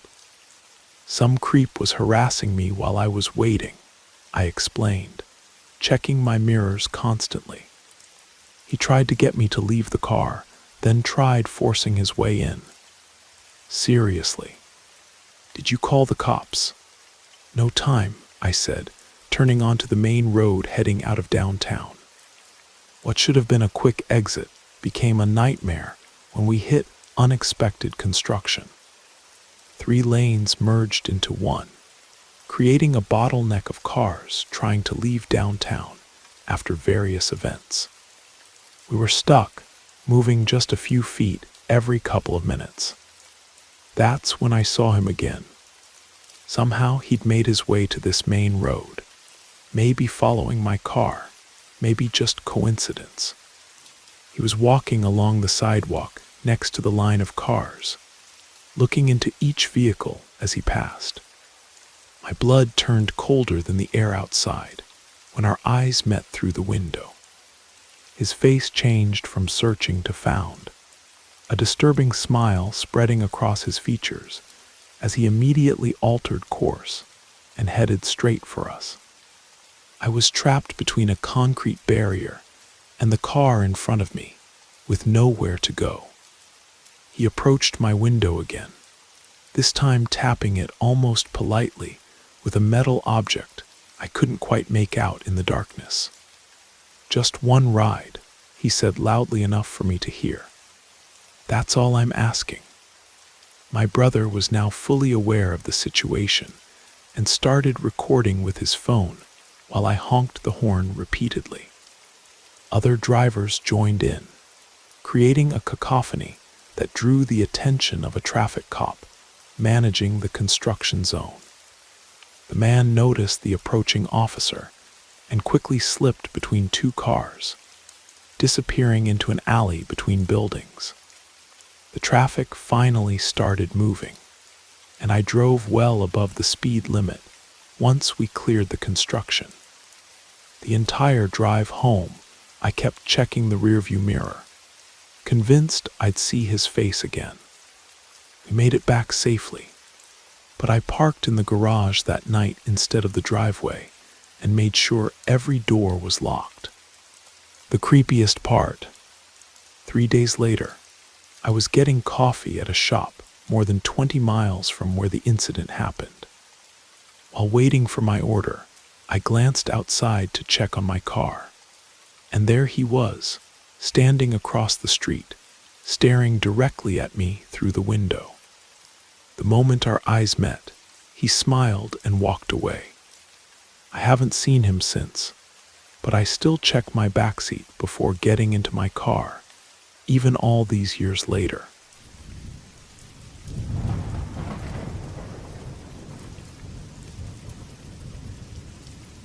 the visitor when my wife and I moved to the coastal town of Blackwater Cove. I thought I was already familiar with storms. After all, I had spent years living through the fierce hurricanes of the Gulf Coast, but nothing prepared me for the tempests of this place. They were savage, deafening, and sometimes seemed almost sentient. The storms arrived with eerie predictability from late fall through early spring, as if they operated on a schedule known only to the sea. Arctic winds collided with warm currents from the south, and the jagged cliffs that surrounded our isolated home seemed to attract all this chaos. High above our heads, the sky would darken until mid-afternoon resembled midnight, the lighthouse being barely visible through the dense fog, and then the thunder would begin, followed by lightning that illuminated the churning waves below, and occasionally hail the size of silver dollars. Our retriever, Bourbon, despised these storms. Usually he was fearless and fiercely independent, the type of dog who would chase seagulls into the crashing waves without hesitation. But when thunder started rolling in, he transformed into a shadow of himself, trembling against my legs, his eyes wide with a primal fear I couldn't quite understand. One day during a particularly violent storm, I discovered that brushing him while the thunder roared would calm his nerves. He would stop whimpering and remain still, allowing me to run the brush through his golden coat while he pressed against me. This became our peculiar ritual. He would shake under the antique writing desk I'd inherited from my grandfather, while I brushed his fur, and the windows rattled with each thunderclap. But there was one storm I will never forget. It began on a Tuesday evening in 1973. Seemingly ordinary. Dark clouds gathering over the horizon, wind intensifying, the barometer in our hallway dropping rapidly. I had just finished transcribing notes for my dissertation on local maritime folklore when I stepped onto the wraparound porch to secure the wicker furniture. Bourbon was already pressing against my calves, nudging me with his paw, his silent plea to go back inside. The first lightning bolt struck something nearby, perhaps the old oak at the edge of our property, illuminating the yard with an unnatural bluish-white flash that sent Bourbon racing back into the house. I lingered outside for a few moments longer, captivated by the raw power of nature's display. That's when I noticed a figure standing at the edge of the salt marsh behind our house. At first, I mistook it for one of the twisted driftwood sculptures that local artists sometimes left along the shoreline. But when lightning flashed again, the silhouette became unmistakable. It was a tall figure, unnaturally thin, with a head tilted slightly as if observing me. What struck me most was its stillness, completely motionless despite the gale-force winds that bent the marsh grass around it. I backed away and hurried inside, securing the door behind me. I called for Bourbon, but he was already beneath the writing desk, making a soft keening sound I'd never heard before. I grabbed his brush to soothe him, and he allowed me to groom him while the storm raged outside. My hands were shaking, but the rhythmic motion helped calm my own nerves as much as his. After several minutes, the electricity failed. Our Victorian house was plunged into darkness, except for the sporadic flashes of lightning. I lit the antique hurricane lamps my wife had collected. She was away at a conference in Boston, thankfully spared from whatever was happening, and fetched a flashlight from the kitchen drawer. Bourbon pressed closer, his whimpering growing more urgent. I glanced outside and saw that the figure had vanished. Relief washed over me briefly as I convinced myself it had been a trick of light, or perhaps a weather-beaten scarecrow forgotten by the previous owners. But then I heard the knocking. At first it was faint, almost indistinguishable from the sounds of the storm. I froze, listening intently. The knocking repeated, now louder, more insistent, coming from the back door that led to the marsh. Bourbon growled, a deep, guttural sound I had never heard him make before. "Hello," I called out, my voice thin with anxiety. But there was no response save for another rumble of thunder. I grabbed a fire iron from beside the hearth and approached the back door cautiously. The porch light had failed with the power, but occasional lightning strikes illuminated the deck. Nobody was there. Another loud, deliberate knock, this time at the front door. Panic seized me as I spun around, the iron poker clutched in my sweaty grip. The storm intensified, wind howling through the eaves, while the windows shuddered as if something, or someone, was trying to force entry. I approached the front door and peered through the stained glass panel. Nobody was visible on the porch. Bourbon began barking frantically, his attention fixed on the parlor window. I looked toward the same spot and felt my stomach lurch. The figure was there again, standing just beyond the glass, its outline more defined now. I could make out impossibly elongated arms and a face devoid of features, except for what appeared to be 3 dark hollows where eyes and mouth should be. It didn't move, but I could feel its gaze upon me like a physical weight. "Get away," I shouted, yanking the velvet curtains closed. The next few minutes became a blur. I secured every door and window with trembling hands, drawing curtains and blinds over each glass surface. The figure didn't approach, but its presence felt oppressive, like atmospheric pressure bearing down on the house. Then, as suddenly as it had begun, the storm started to abate. Thunder receded into the distance, and rain softened to a gentle patter. I cautiously peeked through the curtains again. The figure was gone. My relief was short-lived. When I turned back to the room, I noticed wet footprints on the hardwood floor. They led from the back door, which remained locked, to the writing desk where Bourbon still cowered. The prints were narrow, elongated, and spaced farther apart than any human stride. Terror gripped me anew.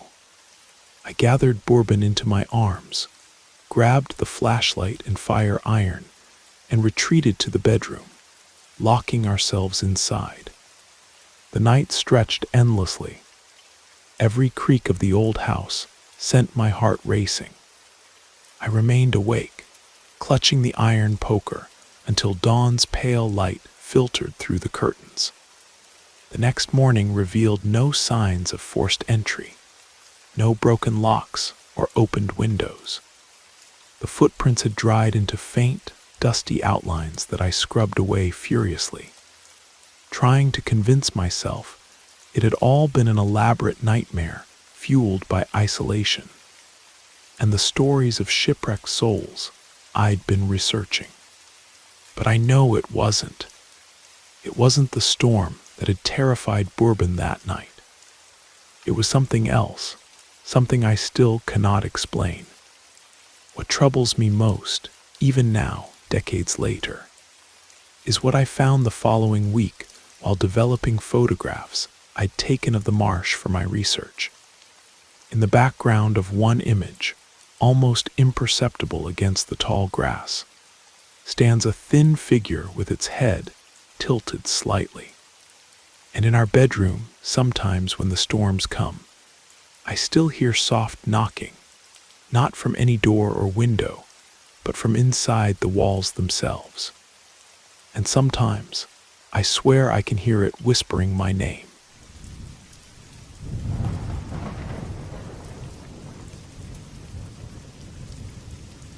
The sky grows darker as the sea wind howls with increasing strength. I methodically check that all the windows are secured. It was 1997, just weeks after I'd purchased the old lighthouse keeper's cottage on the Maine coast. I found myself completely alone during what would become the most terrifying night of my life. A nor'easter was approaching, and the local news stations were broadcasting urgent warnings to residents along the coastline. My fiancée had left that morning to stay with her parents inland, but I stubbornly decided to remain behind to protect my new investment. I had no idea then how horrifying it would be to face such a violent storm in solitude, especially in this particular house. Preparation had been chaotic. For days, the news showed footage of people emptying store shelves, buying up water, batteries, and plywood. By the time I managed to get to the hardware store in town, almost everything was gone. I managed to secure a few candles, a battery-powered radio, some canned food, and what little wood remained for boarding windows. Forget plywood. It had sold out within hours of the first weather alert. Without other options, I improvised, taping the windows and praying they would hold against the coming onslaught. There was tension in the air, a heaviness I couldn't shake, and I couldn't escape the feeling that something was going to go terribly wrong tonight. The storm hit with savage intensity. The wind bent the coastal pines like they were made of rubber.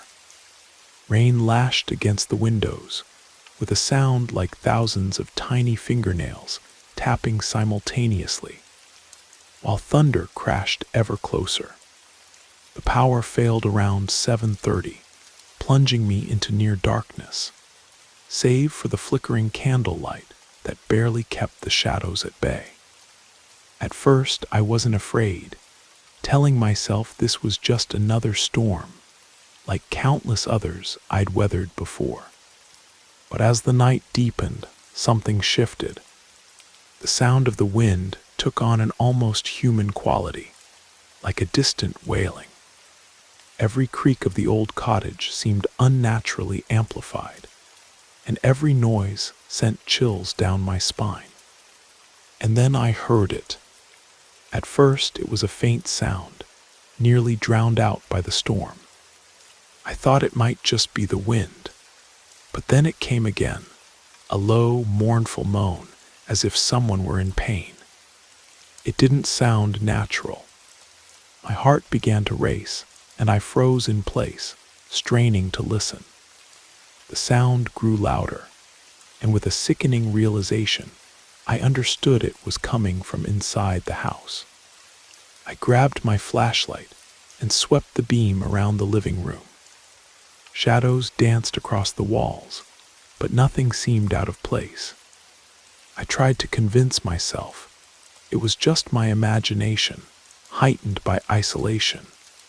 But the feeling that I wasn't alone wouldn't leave me. The sound returned, this time closer, coming from the direction of the kitchen. My hands trembled as I approached the door, trying to tell myself how absurd this all was. The kitchen was dark, and the weak beam of my flashlight revealed nothing unusual. The sun had long since set. I stood there for what felt like an eternity, waiting and listening, until finally, almost convinced it was all in my head, a sharp thud echoed from upstairs. I nearly dropped the flashlight. My throat went dry, and my heart hammered against my ribs. Every instinct screamed at me to stay put, but I had to know. I ascended the narrow spiral staircase, each step groaning beneath my weight as if warning me to turn back. At the top, I shined my light down the hallway. The door to what had once been the lighthouse keeper's bedroom was slightly ajar, swaying gently as if someone had just passed through. My stomach lurched. I was certain I had closed all the doors before the storm hit. Taking a deep breath, I pushed the door open. The room appeared empty, nothing out of the ordinary. I checked the closet, and under the ancient four-poster bed, nothing. I sighed with relief, but it was short-lived. As I turned to leave, the sound returned, now directly behind me. I spun around, the flashlight shaking violently in my grip. The beam illuminated the corner of the room, but there was nothing there. Just an empty corner, and the persistent sound of water dripping from a leak in the ceiling I hadn't noticed before. Except, the drips weren't hitting the floor. They were disappearing midair, as if being caught by something or someone invisible to my eyes. I ran downstairs, heart pounding, back to the living room. I collapsed onto the couch, clutching the flashlight like a lifeline. The storm still raged outside, but inside the house, an unnatural silence had fallen. The normal sounds of the old cottage had vanished. Minutes felt like hours as I tried to make sense of what I'd heard and seen. Was it the wind? The storm? My imagination? Just as I started to calm myself, a thunderous boom shook the house, as if the front door had been violently slammed shut. I jumped up instantly, my flashlight beam dancing wildly as I rushed to the entrance. The door was closed, the deadbolt still engaged. No one could have entered, yet the sound had been unmistakable. With trembling hands, I unlocked the door and shined my light onto the porch. It was empty, the storm continuing its assault. I closed the door and leaned against it, breathing heavily. That's when I saw something that made my blood freeze in my veins. On the floor just inside the door were wet footprints leading into the house. Not my own, these were much larger, and they appeared to be made by old-fashioned boots, the kind a lighthouse keeper might have worn decades ago. They led in a meandering path to the center of the room, and then simply stopped. No returning footprints, no indication of where their owner had gone. And they were slowly fading, one by one, from the door toward the center of the room, as if whoever, or whatever, had made them was walking again, invisible to my eyes. The rest of the night passed in a haze of terror and confusion. A curious smell of pipe tobacco and sea salt began to permeate the air, though I had never smoked and hadn't been down to the beach that day. The strange noises ceased, but the feeling of being watched remained. I sat rigid on the couch, gripping the flashlight, until the first light of morning filtered through the storm clouds. When it was all over, I searched the house from top to bottom. There were no signs of an intruder, no explanations for the noises, the footprints, or the smell that still lingered faintly in the hallway. I still have no idea what happened that night. 3 days later, while cleaning up storm debris, I discovered an old box of photographs in the garden shed. Among them was a faded picture of a stern-faced man in a lighthouse keeper's uniform, standing on the very porch where I had seen the footprints appear. According to the inscription on the back, he had vanished during a devastating nor'easter in 1922. His body never found, but his footprints discovered leading from the lighthouse to the cottage door, where they mysteriously ended. I sold the house the following week. All I know for certain is that I thought I was alone that night, and I have never felt such bone-chilling fear since. Some storms, it seems, bring back more than just wind and rain from the past.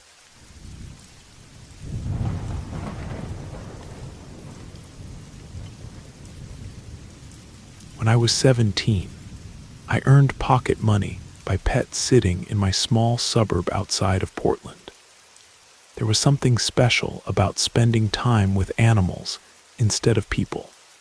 They never criticized your choice of movies or your haircut. In mid-November, I got a call from Mrs. Carmichael, the owner of an international restaurant chain. She was one of those clients I only saw during holidays when the wealthy folks in our town jetted off to exotic locations. This time, she and her husband were flying to Switzerland for some culinary show. "We need you to stay for 3 nights with Hercules," she said in her distinctive, slightly nervous voice. Hercules was their German Great Dane, weighing a solid 200 pounds, as majestic as a horse, but as gentle as a kitten. "We'll pay double the rate, double the rate," I agreed immediately. The Carmichaels' house wasn't just a house. It was a genuine early 20th century architectural landmark, perched on a hill overlooking the entire city. Fireplaces in every room, huge stained glass windows that were rumored to have been imported from a European castle, and my favorite feature, the secret library behind a bookshelf in the main study. Of course, it wasn't truly secret since everyone who had ever attended their lavish parties knew about it, but I still loved the idea. On Friday evening, I arrived with my backpack stuffed with books, my laptop, and a supply of snacks. The butler, yes, an actual butler named Edwards, greeted me at the entrance, handed over a detailed list of instructions written in Mrs. Carmichael's handwriting and an envelope with money for contingencies. "The security system activates automatically at 9 p.m., he explained before leaving. "If you go out after that time, use the code 47183 to avoid setting off the alarm." My evening started perfectly. I walked Hercules in the enormous courtyard, fed him expensive food that looked more like real beef than what I usually ate, and settled into the media room with its giant projector. Since it was Halloween season, I decided to watch some old horror classics. Around midnight, a storm rolled in. The wind howled around the corners of the old house, rain drumming against the windows like thousands of impatient fingers. Eventually, I started dozing off to the rumble of thunder. I don't know how long I slept when a sound woke me up. Not a loud sound, but a quiet, barely audible creak that seemed unnaturally loud in the silence of the house. It was 20 minutes past 2 in the morning, and the storm seemed to have reached its peak. I sat up and listened. Hercules, who had been sleeping by my feet, lifted his massive head and perked up his ears. So I hadn't imagined the sound. "It's just the old house groaning in the wind," I whispered, more for my benefit than the dog's. But Hercules was already on all 4 paws, letting out a low growl I had never heard from him before. For some reason, I decided not to turn on the lights. Instead, I pulled out my phone and activated the flashlight, pointing it ahead of me as I left the media room toward the main hallway. In the dim light of my phone, I saw something that made me freeze in my tracks. On the gleaming marble floor of the hallway were footprints, wet shoe prints, too large to be mine. They led from the front door toward the west wing of the house, where I knew Mr.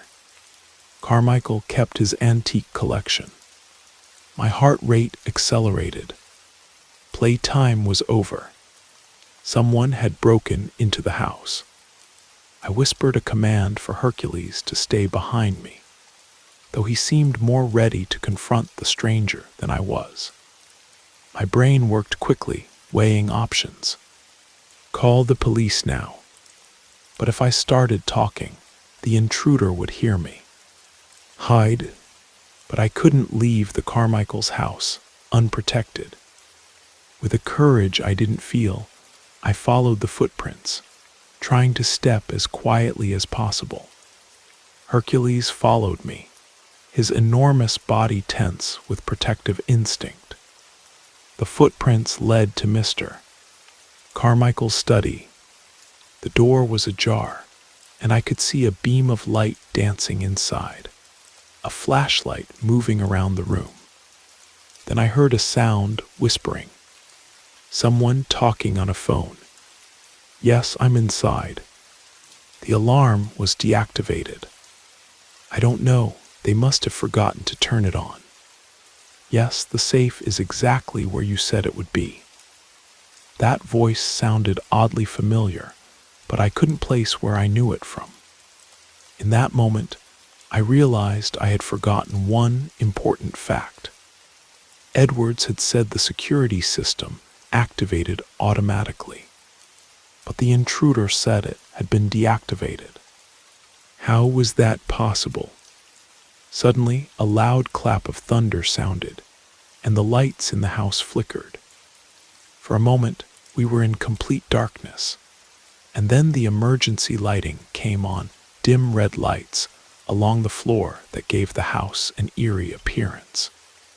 Hercules took this moment to charge forward, barking with such force that the walls of the house seemed to shake. I ran after him, no longer trying to be quiet.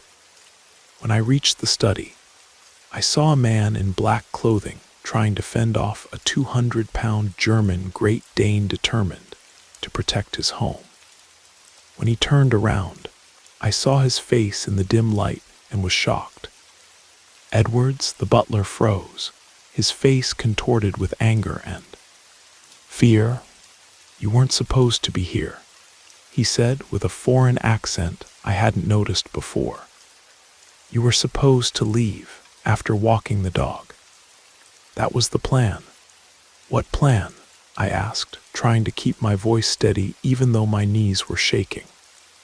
Edwards held a small safe in his hand, which I assumed he had just opened, using the code he knew as the butler.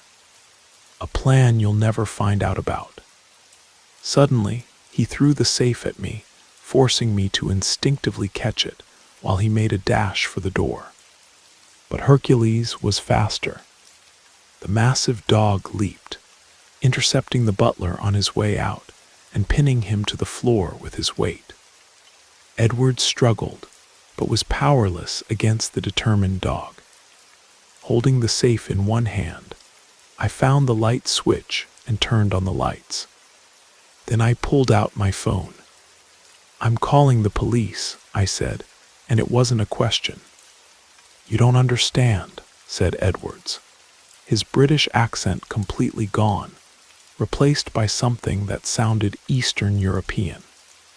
You don't know who the Carmichaels really are or what's in that safe. I hesitated, my finger above the call button. What do you mean, open it, he said. You won't believe me if I tell you. You need to see for yourself. Maybe it was a trap. But curiosity won out. The safe was already unlocked. I just needed to lift the lid. Inside, instead of the jewels or cash I expected, there was a folder labeled Operation Night Watch, and beneath it, what looked like passports. Many passports, each with a photo of either Mr. or Mrs. Carmichael, but with different names. They aren't restaurateurs, Edwards said. They're operatives. So am I. We work for the same government agency, just different governments. I stood frozen, not knowing whether to believe him. At that moment, my phone rang, and I nearly dropped it in surprise. Mrs. Carmichael's number flashed on the screen. I answered and heard her somewhat nervous voice. Jake, I hope I didn't wake you. We just received a notification that the security system was deactivated. Is everything all right? I looked at Edwards, still pinned to the floor by Hercules, and at the open safe in my hand. Everything's not exactly all right, Mrs. Carmichael, I said slowly. I think you have a national security situation here. She was silent for a few seconds. Don't move, she finally said, her voice changing to cold and professional. A team will be there in 5 minutes. And indeed, in less than 5 minutes, I heard the sound of a helicopter over the house, followed by the quick, precise footsteps of people entering through the main doors. Men and women in black uniforms, with no identifying markers, flooded the home. As I was later explained, after signing several non-disclosure agreements, the Carmichaels were indeed intelligence operatives working undercover, tracking a network of foreign spies. Edwards was a double agent trying to steal their list of contacts. You handled it better than some of our recruits, Mr. Carmichael told me the next day, handing me an envelope. Here's your fee for dog sitting, and a small bonus for helping prevent an international incident. When I opened the envelope later, I discovered that the small bonus covered all my college expenses. Since then, I've continued pet sitting, but I now always check what the owners really do for a living. And you know what? Hercules received a special commendation from some government agency that formally doesn't exist. The most important lesson: when you feel something is off, trust your intuition. And also, large dogs can be your best defense against international espionage. You never know when you'll need it.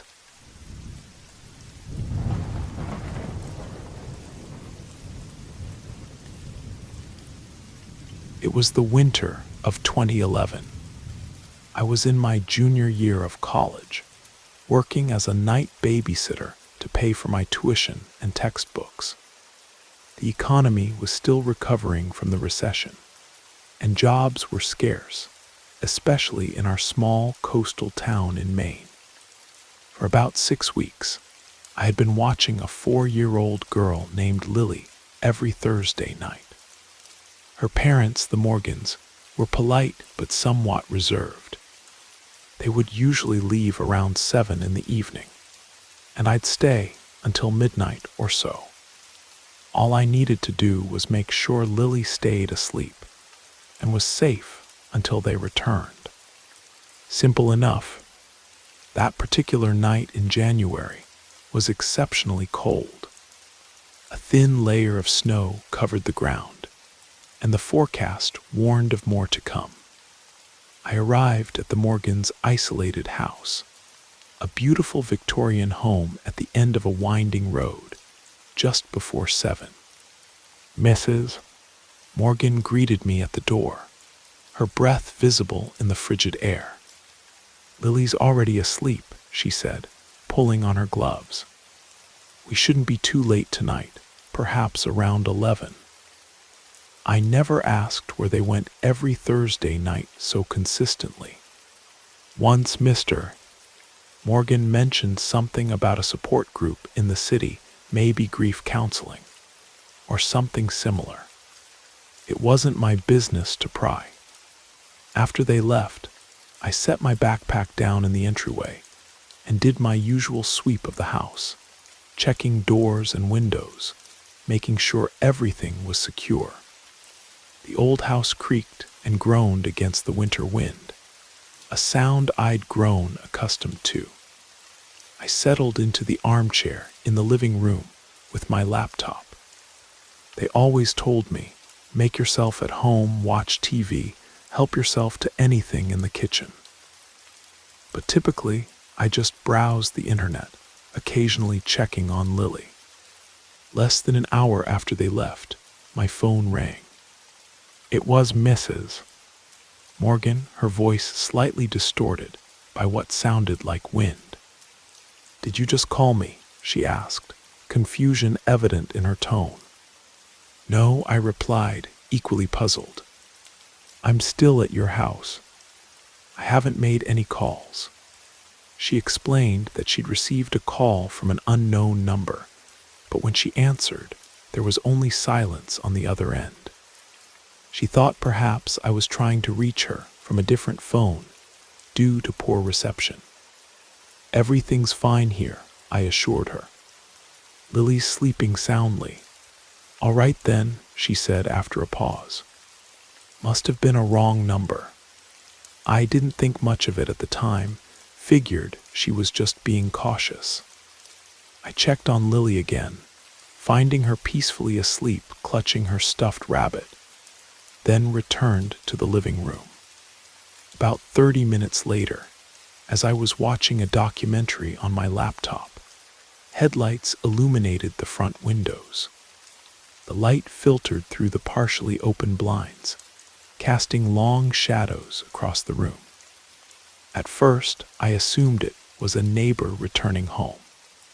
But after several minutes, the headlights remained on, pointed directly at the house. Concerned, I moved to the window and carefully peered out. A dark blue pickup truck was parked on the street in front of the house, its engine still running. The windows were tinted, making it impossible to see inside. As I watched, I almost missed the figure standing several yards away from the vehicle, closer to the edge of the driveway. A tall person in what appeared to be a heavy winter coat was simply standing there, staring at the house. My anxiety spiked, but I didn't want to confront them. This wasn't my property after all. I continued observing from behind the curtain. After a minute or so, the figure returned to the truck and got in. What struck me as odd was that they didn't drive away. They just sat there, apparently waiting. I couldn't understand what they were doing, but it made me extremely uneasy. I remained by the window, watching intently, hoping they would leave soon. Several minutes passed, and then the driver's door opened again. The figure emerged and began slowly approaching the house. Panic surged through me, and my mind raced to formulate a plan. Immediately, I called the Morgans, asking them to return home as soon as possible. I didn't try to explain the situation in detail, simply saying that something felt wrong and I didn't feel safe. My hands trembled as I spoke, my heart pounding fiercely in my chest as I kept my eyes fixed on the approaching stranger. When the figure reached the front porch, I saw them carefully glance around before gently knocking on the window. It seemed like they were searching for me. My heart rate accelerated further. I quickly moved away from the window, trying not to make any sound. I was paralyzed with indecision. My only hope was that the Morgans would return quickly. I couldn't leave the house because this person clearly knew I was inside. My thoughts were chaotic, and each moment felt endless. I began considering ways to protect both Lily and myself, but everything seemed implausible and terrifying. After several minutes, I heard a sound at the door, and I froze, ready to act. With surprising speed, I grabbed my phone and tried calling the Morgans again. But when I started speaking, their voice on the other end was faint and confused. They couldn't hear me, and then I realized my phone had somehow malfunctioned. My heart was racing so intensely that I thought I might collapse. What should I do next? Then, unexpectedly, I heard the truck's engine start up. Looking out the window again, I saw the vehicle pulling away, moving very slowly as if still monitoring the house. I watched the headlights disappearing and reappearing between the trees lining the road. But suddenly, they stopped. The lights remained stationary for a while, then went out completely, as if they had parked somewhere down the road and turned off the engine. I considered that perhaps this was someone trying to visit a neighbor who had confused house numbers. Though the whole situation seemed bizarre, I stayed by the window for another 15 minutes. Since the figure didn't return, I decided it might have just been a strange coincidence. I returned to the armchair in the living room and thought about texting the Morgans, but didn't want to worry them unnecessarily. I turned on the television, keeping the volume very low to avoid waking Lily. After a few minutes, I went back to the window and opened the blinds slightly, still thinking about the incident. An hour or two passed without further disruption. I remained in the living room with the TV on, fighting against drowsiness.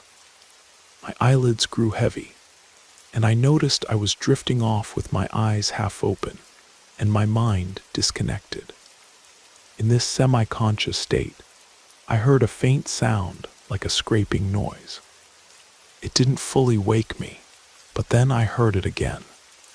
I became fully alert and stood up. I wasn't sure what it was, but I decided to check on Lily. Walking down the hallway, I heard the sound again and caught a glimpse of something in my peripheral vision. I turned my head. Someone was at the back door, pulling on the handle and looking directly at me through the glass panel. The moment they noticed I'd seen them, they began yanking the handle more forcefully, attempting to break in. My nerves were shattered, and I ran upstairs, carefully lifted Lily from her bed, trying to keep her calm as she stirred from sleep. While on the upper floor, the sounds grew louder. It seemed the intruder was using something to force the door open. With Lily in my arms, I descended the stairs. When I reached the bottom, I heard another sound, like plastic and metal breaking. I ran through the hallway toward the front door, but saw that the back door was already open, and the figure was entering the house. The intruder wore dark clothing and had a scarf wrapped around the lower half of their face. That's all I could discern before noticing something metallic in their hand. Without hesitation, they lunged toward me. I fled from the house, managed to secure Lily in my car, and drove away as fast as I safely could. I reached the town's 24-hour diner, called the police, and then the Morgans. By the time authorities arrived at the house, the intruder was gone. Based on everything that happened, I believe they intended to frighten me, or worse, to abduct Lily. But what perplexed me most was how they could have known the parents would be absent that specific night, and why they targeted this particular child. The strangest part of all was that after this incident, the Morgans gradually distanced themselves from me. They expressed gratitude that night, but never hired me again. I got the impression they didn't want me to discover what had really happened. I conducted my own investigation, but found little information. The only thing I learned was that Mrs. Morgan had previously been married to someone who vaguely resembled the intruder I saw that night, but it's difficult to confirm with certainty. I can only speculate. 3 years have passed, and whenever I drive by that old Victorian house, now occupied by a different family, I still feel a chill. Sometimes when my phone rings from an unknown number, I hesitate before answering. I suppose we may never know the full truth, but I've never worked as a night babysitter since then.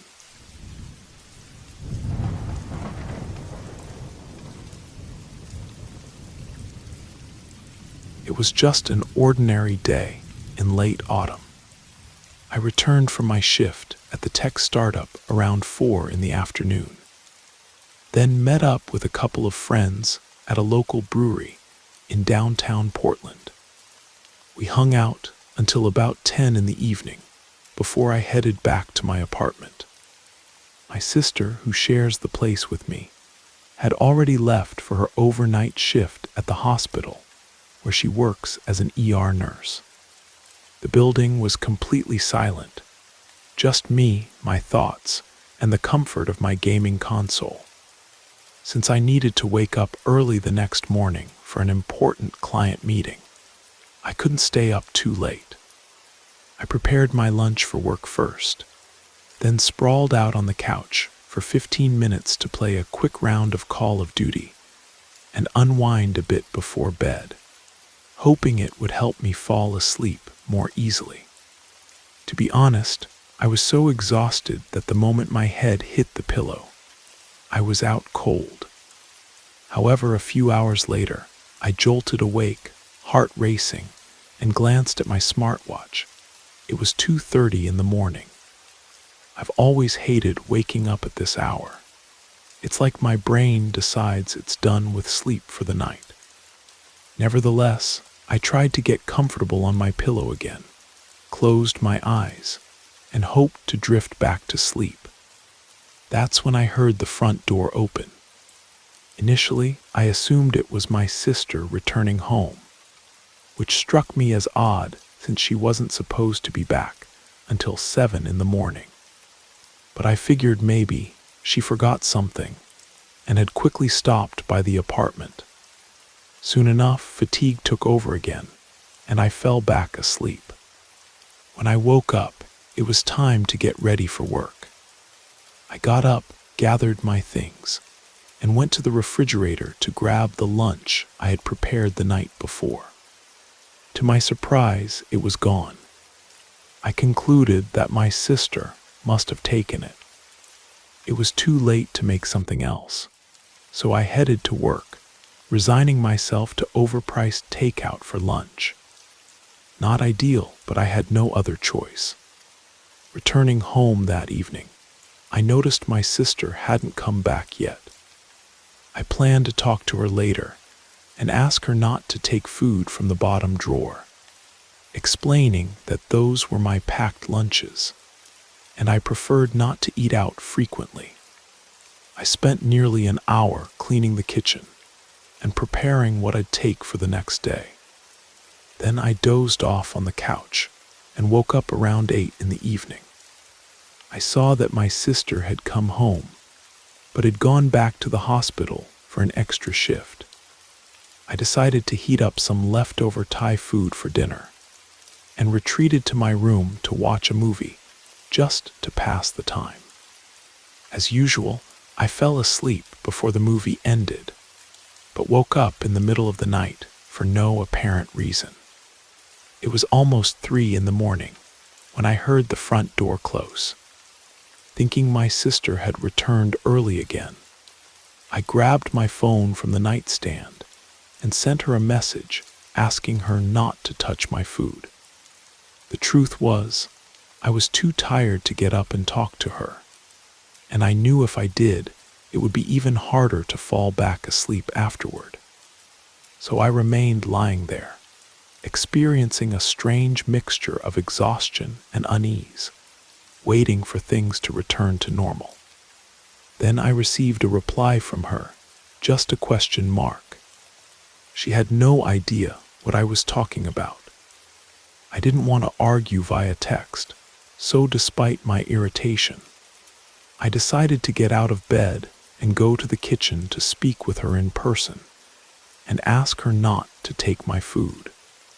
But to my surprise, she wasn't there. Realizing she wasn't in the kitchen, I went to the living room to see if she was on the couch. And that's when everything spiraled out of control. sitting in one of our armchairs, was a man I had never seen before in my life. He had a patchy beard, disheveled gray hair, and eyes that were completely hollow, as if he wasn't entirely present in this world. I froze at the sight. In front of him was a pile of food he had clearly taken from our refrigerator and pantry. And then the man turned, and our eyes met. Neither of us said a word for several seconds, but suddenly he stood up, and that's when I noticed he was holding something in his hand. My heart stopped when I realized it was a hunting knife with a worn wooden handle. I was completely shocked, immobile for a few seconds, until I saw him raise the knife and point it directly at me with that same empty, emotionless gaze. I remember this moment in excruciating detail, as if time had stopped. Now I understand why they use slow motion effects in movies. That's exactly what you feel when you think you're about to die. Adrenaline surged through me, and my body moved on instinct. I lunged sideways, and I swear I could see the precise moment when his body tensed to lunge forward. The sound of the chair scraping against the hardwood floor echoed in my ears as I scrambled across the floor. Then I rushed toward the door, praying it would be unlocked. Thankfully it was, and within seconds, I had flung it open and bolted out like a madman down the hallway, screaming for help and praying someone would be awake. When I burst into the corridor, I looked back to see if he was following me. To my astonishment, the man was still standing in the doorway, knife in hand. And that's when he started walking calmly toward me, and I thought, this is it, I'm going to die. In a panic, I did something I'd never done before. I pulled the fire alarm on the wall. I'm certain that's what saved my life. As the blaring alarm filled the building, I sprinted toward the emergency stairwell, while the man continued his deliberate pace behind me. Doors began to open as confused residents emerged from their apartments, and the man suddenly stopped, seemingly disoriented by the growing crowd and noise. I continued running down the stairs, since my phone was still in my room, and I had no way to call for help. When I reached the lobby, I could hear sirens approaching. My eyes filled with hope as I saw police cars pulling up outside our building, responding to the fire alarm. I practically threw myself at the first officer I saw and began explaining everything in a frantic rush. When the police entered our apartment, the man was still there, now sitting calmly on the couch, the knife resting on the coffee table in front of him. The most terrifying part was that he made no attempt to escape or resist. He had that same vacant stare, as if he existed in another realm entirely. He didn't say a single word, just raised his hands and allowed himself to be handcuffed. But without a doubt, what horrified me most was the look he gave me as they arrested him. Those cold, empty eyes never left mine for a moment, until the elevator doors closed between us. I stood there, stunned, watching him being taken away, with cold fear coursing through my veins because of that chilling gaze, and all I could think was that I had encountered a true psychopath. We later learned that this man had entered our apartment several times during the night without breaking any locks. He had a key, and neither my sister nor I had any idea how he had obtained it.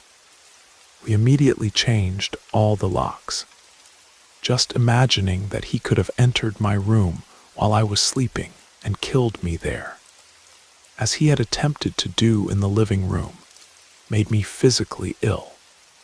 If I hadn't woken up, my sister would have been next when she returned from her shift.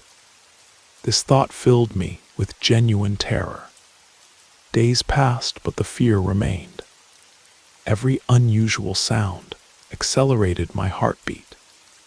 My sister and I decided to enhance our home security, installing cameras and more robust locks.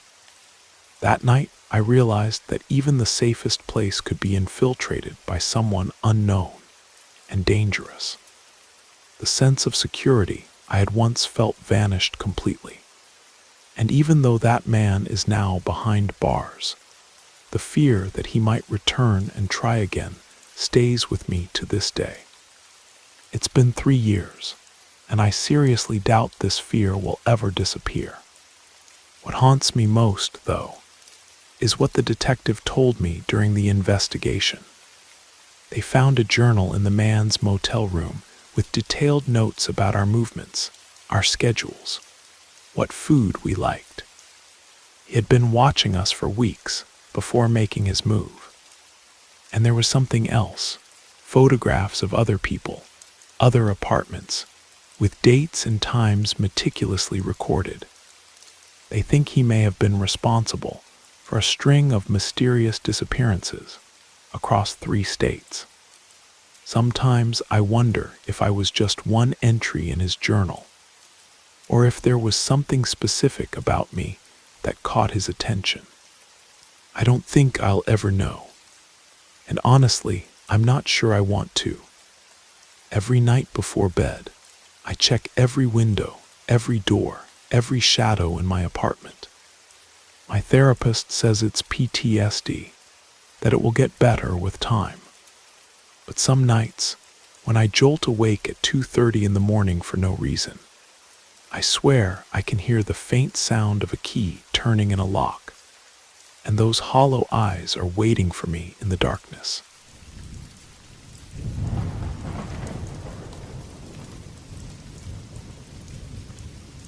Hi there. My name is Valerie. I'm 20 years old, and this story happened when I was 17. I was living in a rural area just outside of Portland, Oregon, in a house surrounded by dense forest on 3 sides. It was mid-November, and a heavy rain had been falling for days. My parents had driven to Seattle to visit some old friends they'd known since before we moved west from Chicago. They planned to stay there for the weekend. My older brother, Elijah, was away at college in California, so I had the house to myself. It was Friday evening, and my best friend, Tyler, was supposed to come over and stay the weekend to keep me company. At the last minute, though, his car broke down on the highway, and he had to get it towed to a garage. He texted me that he wouldn't be able to make it until tomorrow at the earliest. To be honest, I wasn't particularly nervous about being alone. Since I was 13, I'd gotten used to having the house to myself occasionally. I'd spent plenty of nights alone without any problems. That's not to say I loved being by myself at night, especially in our somewhat isolated location. But it didn't make me panic either. Tyler texted me around 10 at night to let me know he'd made it home safely. And I messaged my mom that my plans had changed and I was on my own. She replied right away, telling me to be careful, set the alarm system, and keep my phone charged. The usual mom stuff when she's worried. I immediately activated our home security system and went to my parents' bedroom, which had the biggest TV in the house, with all the premium streaming channels that my room didn't have. I stretched out on their bed and started browsing Netflix. My dog Luna, a golden retriever mix, curled up beside me, which made me feel safer as I searched for something to watch. I had just settled on a movie when suddenly the alarm went off with a piercing wail. I jumped off the bed, my heart racing. This had never happened before. I looked at the alarm panel by the door and saw red lights flashing. The sound was deafening, and it took me about 15 seconds to gather my thoughts. This couldn't be a system malfunction. Something or someone had triggered the alarm. All the doors were locked, and only my family and Tyler had keys to the house. I'd given him one so he could stay over. But I knew it couldn't be my brother because he was hundreds of miles away. And not Tyler, since he just texted that he was home. My parents were still in Seattle. I thought about all my other friends, but everyone was either busy or out of town. None of this made any sense. I stood frozen on the bed for those 15 seconds, which felt like an eternity. Then I got up, went to my parents' bedroom door, closed it, and locked it from the inside. I didn't want to turn off the alarm, because I knew that in 1 minute it would automatically call the security company, who would dispatch the police. Besides, the noise would scare away anyone who had broken in. Despite this, I went to my father's dresser and took out the gun he always kept for emergencies. I'm nearly 5 feet 11 inches tall, and I've been taking martial arts classes for years. So I knew I could defend myself if someone with bad intentions was in the house. But I didn't want to take any chances. I grabbed the gun, checked that it was loaded, switched off the safety, and aimed it at the door, keeping my finger off the trigger as I'd been taught, until I was sure I needed to shoot.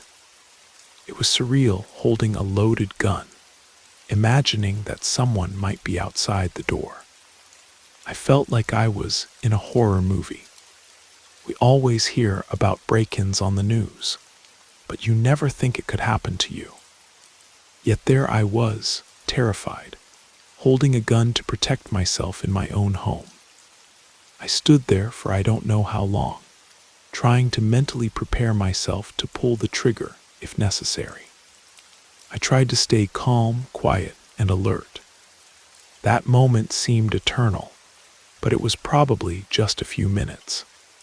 The alarm was still blaring, and I decided to call 911 just in case the system had malfunctioned.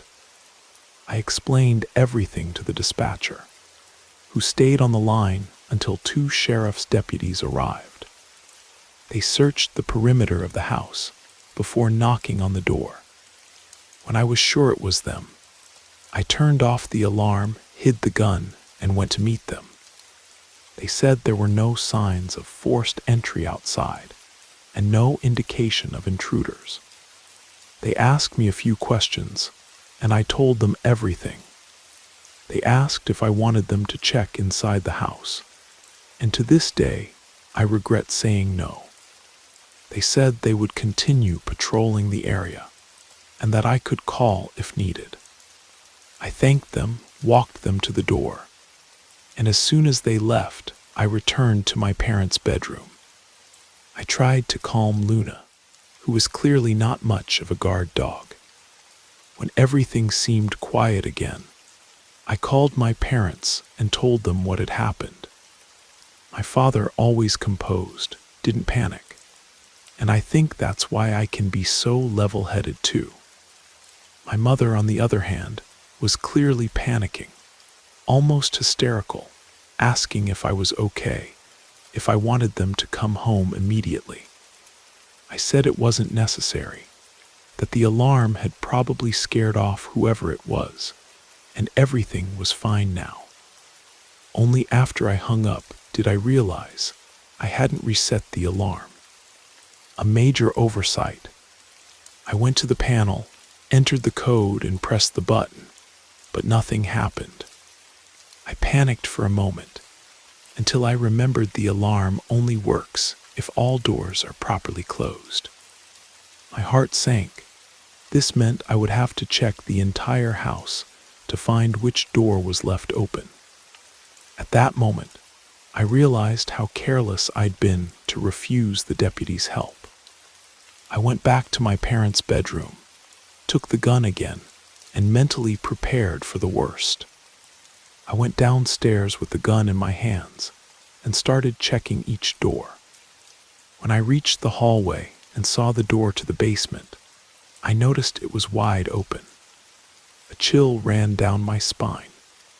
It was entirely possible that someone could have entered through the small basement windows, which made me even more nervous. I switched on the basement light and aimed the gun, scanning the windows for any signs of intrusion. As my eyes adjusted to the dim light, I noticed something odd. The old chest freezer in the corner, which we rarely used anymore, had its lid propped open slightly. It should have been completely closed. With my attention focused on the freezer, I didn't notice the figure moving in the shadows behind the furnace. As I approached the freezer, gun trained on it, someone suddenly lunged at me from behind. It happened so fast I couldn't react. I fell to the ground, and a man landed on top of me, covering my mouth with one hand and grabbing my wrist with the other, the wrist of the hand holding the gun. During the struggle, I managed to fire a shot, but I missed. He was stronger and managed to wrench the gun away from me while pinning me to the floor. There wasn't much I could do from that position. I got a better look at his face, a thin man with a scraggly beard and dirty, long hair. He smelled terrible and looked homeless.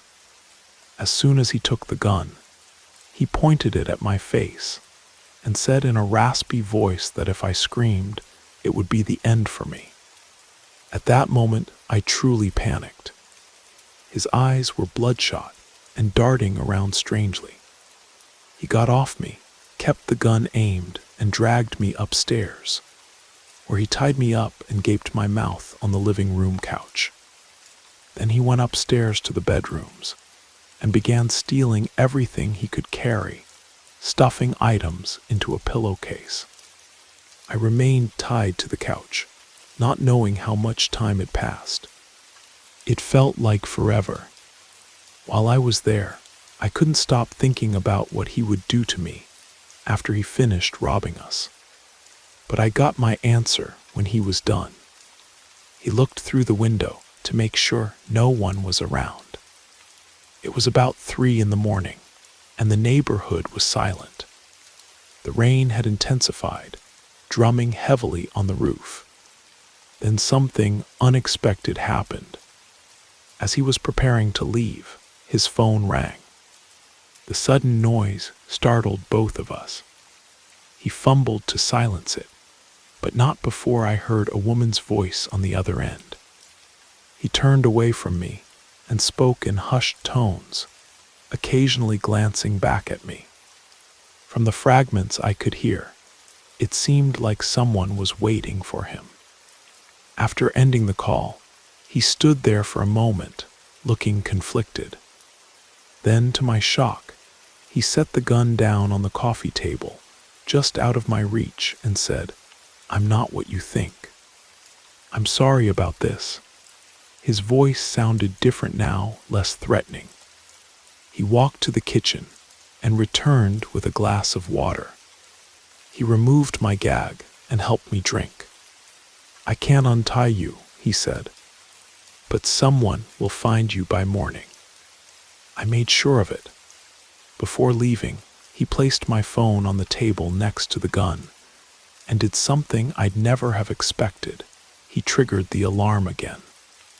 As the siren began to wail, he slipped out the front door and disappeared into the rainy night, taking the pillowcase full of my family's valuables with him.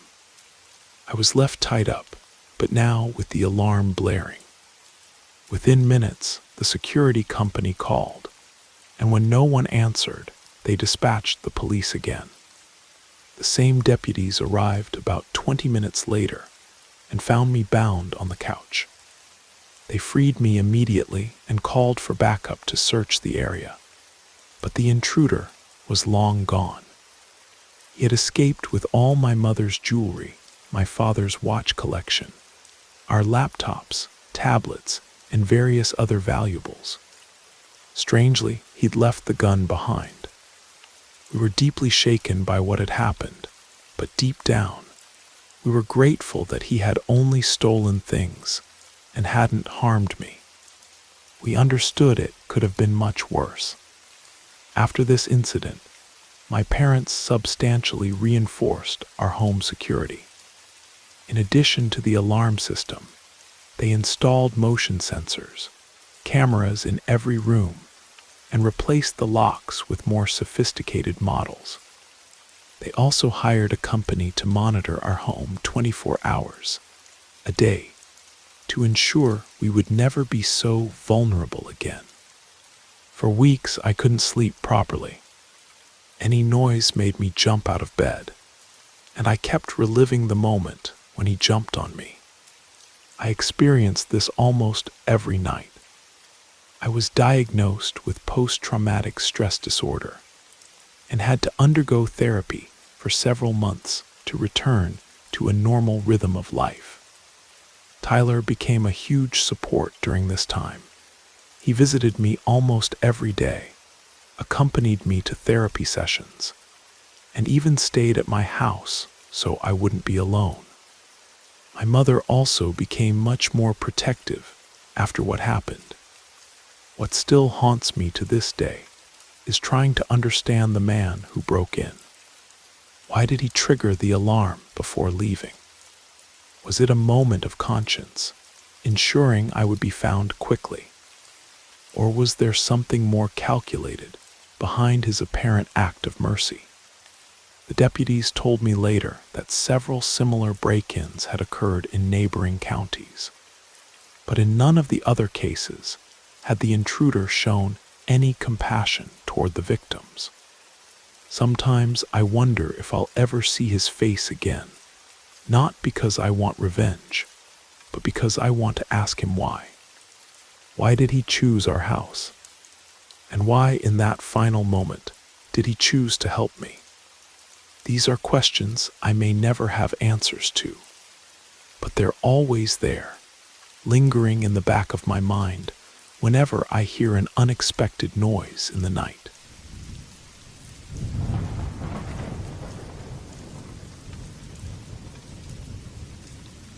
During my sophomore year of high school, my family relocated to Seattle from our small town in eastern Washington.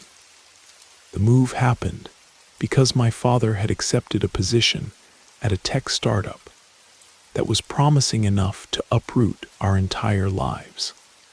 The distance wasn't enormous, about 3 hours by car, but it might as well have been another world.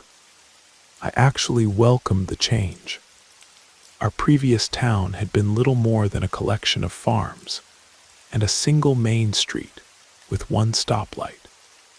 Seattle offered museums, concerts, a vibrant downtown, and access to the beautiful Puget Sound. The one downside was leaving behind my entire social circle.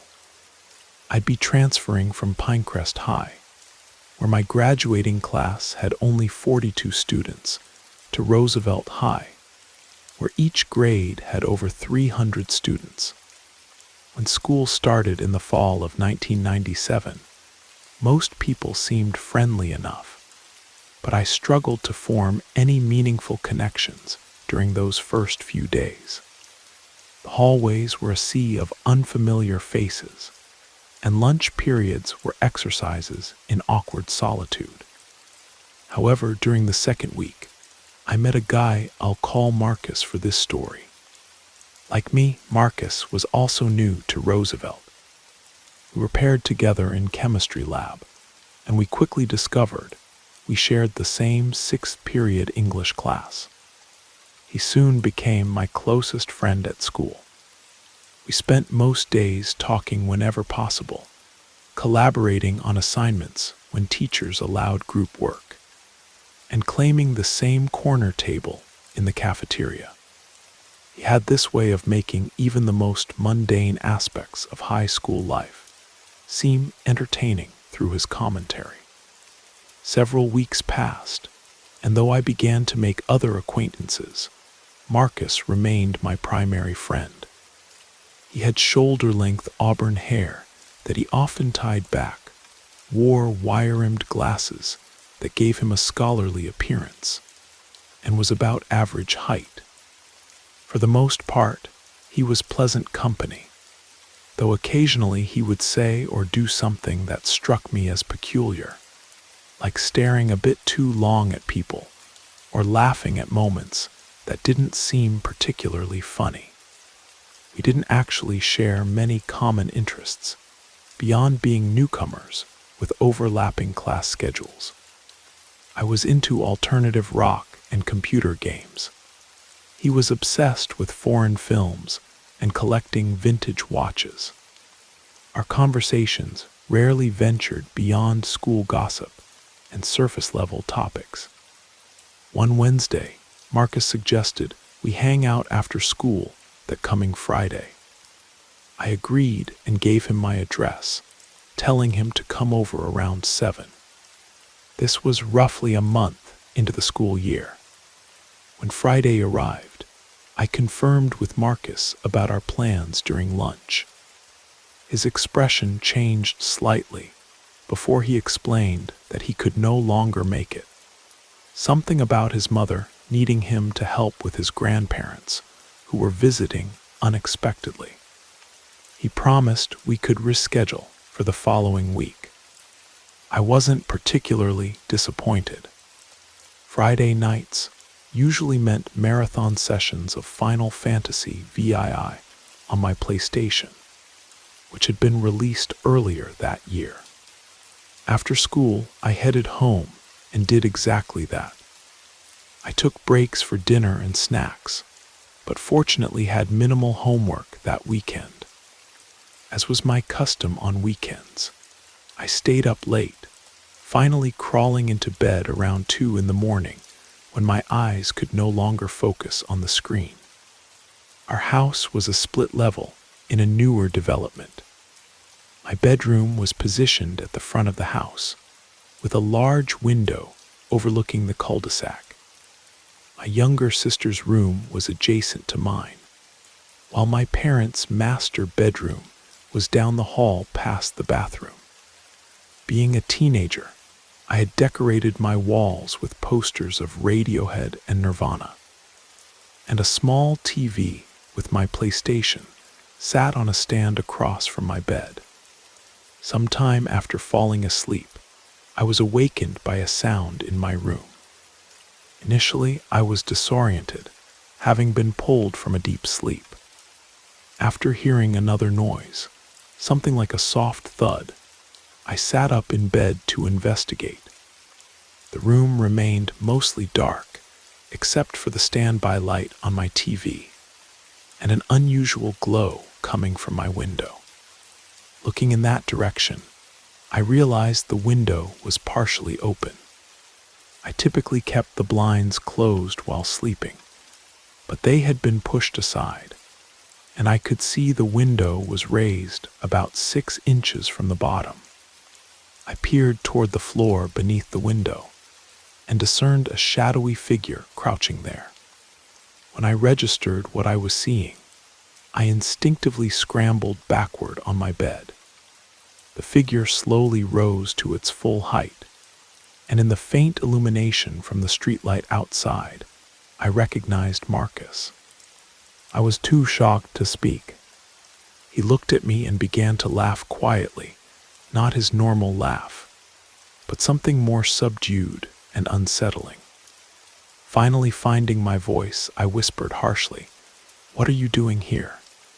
He didn't answer immediately, just stood motionless by the window. Then in a voice barely above a whisper, he replied, "Nothing. Just watching." My mind raced with questions, but confusion and fear kept me silent. Before I could formulate another response, he moved back toward the window, climbed out with surprising agility, and pulled it closed behind him. Now fully awake, I rushed to the window and looked out onto the street. I could make out Marcus's silhouette walking calmly down the middle of our cul-de-sac. He must have easily accessed my room, since I often left my window slightly open for fresh air, even in the cooler months. But why had he come? I checked my digital clock. It was 3:45 in the morning. I lay awake for a long time, analyzing what had happened, before eventually drifting back to sleep. I planned to confront Marcus the following Friday, but he wasn't at school that day. In fact, he didn't return for the remainder of the quarter. When the new semester began in January, I spotted him occasionally in the hallways, but our schedules had changed, and I never managed to speak with him. After that school year, he apparently transferred elsewhere, as I never saw him again at Roosevelt. Years later, during college, I attempted to find Marcus on early social media platforms like Friendster and MySpace, but never succeeded. His name wasn't particularly unique, and I had no idea where he'd gone or what he looked like as an adult. For the longest time, I assumed he had intended to steal something from my room that night, and my waking had interrupted his plans. That explanation made the most sense, until my 20-year high school reunion. I hadn't planned to attend, but a former classmate convinced me it might be interesting. While chatting with people I barely remembered, I overheard someone mention Marcus's name. I immediately joined their conversation and learned that no one else remembered him. According to school records, there had never been a student matching his description enrolled at Roosevelt during our sophomore year. Sometimes I wonder if I imagined the whole thing. But then I remember the sound of his quiet laughter in the darkness of my bedroom, and the way he said, "Just watching," before disappearing into the night.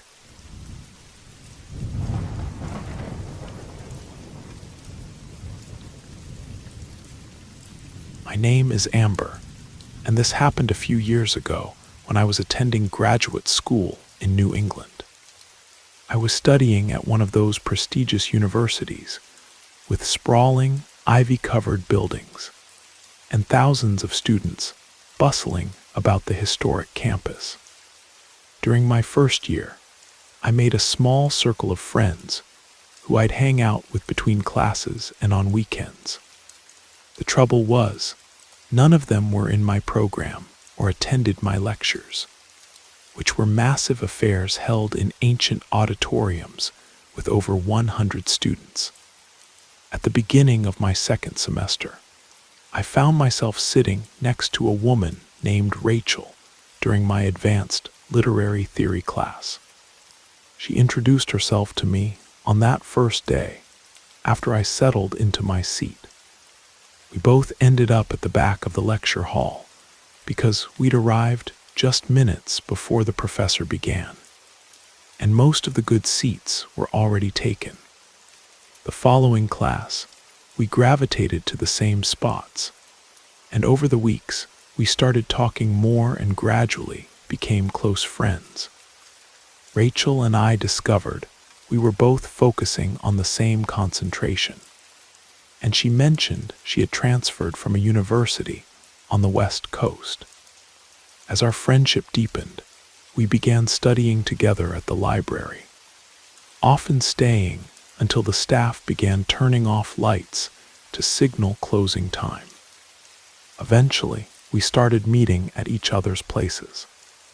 I lived in a small townhouse with 2 roommates who were rarely home, while Rachel had a studio apartment in an old converted factory building downtown. One evening in late November, as the semester was winding down and finals were approaching, Rachel texted me asking if I wanted to study together that night. I agreed immediately, since we had a major paper due in 3 days. She mentioned she was working at a small independent bookstore and asked if I could pick her up after her shift. According to Rachel, her car had broken down earlier that week, and she'd been taking public transportation or walking to work. This wasn't a problem for me, especially when she said the bookstore was only about 5 minutes from my place. Rachel told me she finished work at 9 o'clock. When the time came, I drove to the address she'd given me. It was on a side street in a quieter part of town, an area I rarely visited despite its proximity to my home. The bookstore was wedged between other businesses in a row of worn brick buildings that had seen better days. Across the street was a small wooded area that separated this neighborhood from the next, with bare trees creating strange shadows under the streetlights. The bookstore itself looked peculiarly empty, with dim lighting and shelves that seemed sparsely stocked through the windows. I wondered how Rachel had found employment there, and how the place stayed in business. I couldn't find parking directly in front of the store, and had to park about 30 yards down the street. It was 8:55 when I sent Rachel a text letting her know I'd arrived. When she didn't respond immediately, I wasn't concerned. She was probably finishing up her shift. But when 9 o'clock came and went with no reply, I started to feel a bit uneasy. The street was eerily quiet, with only a few cars passing by occasionally. Most of the other businesses appeared closed, their windows dark. I kept checking my phone, the bright screen illuminating the interior of my car in the growing darkness. Suddenly, I noticed movement in my rearview mirror. A man had emerged from the wooded area across the street and was walking toward my car. He wore a heavy canvas jacket with a hood pulled up despite the mild evening temperature. Something about his purposeful stride sent a chill through me.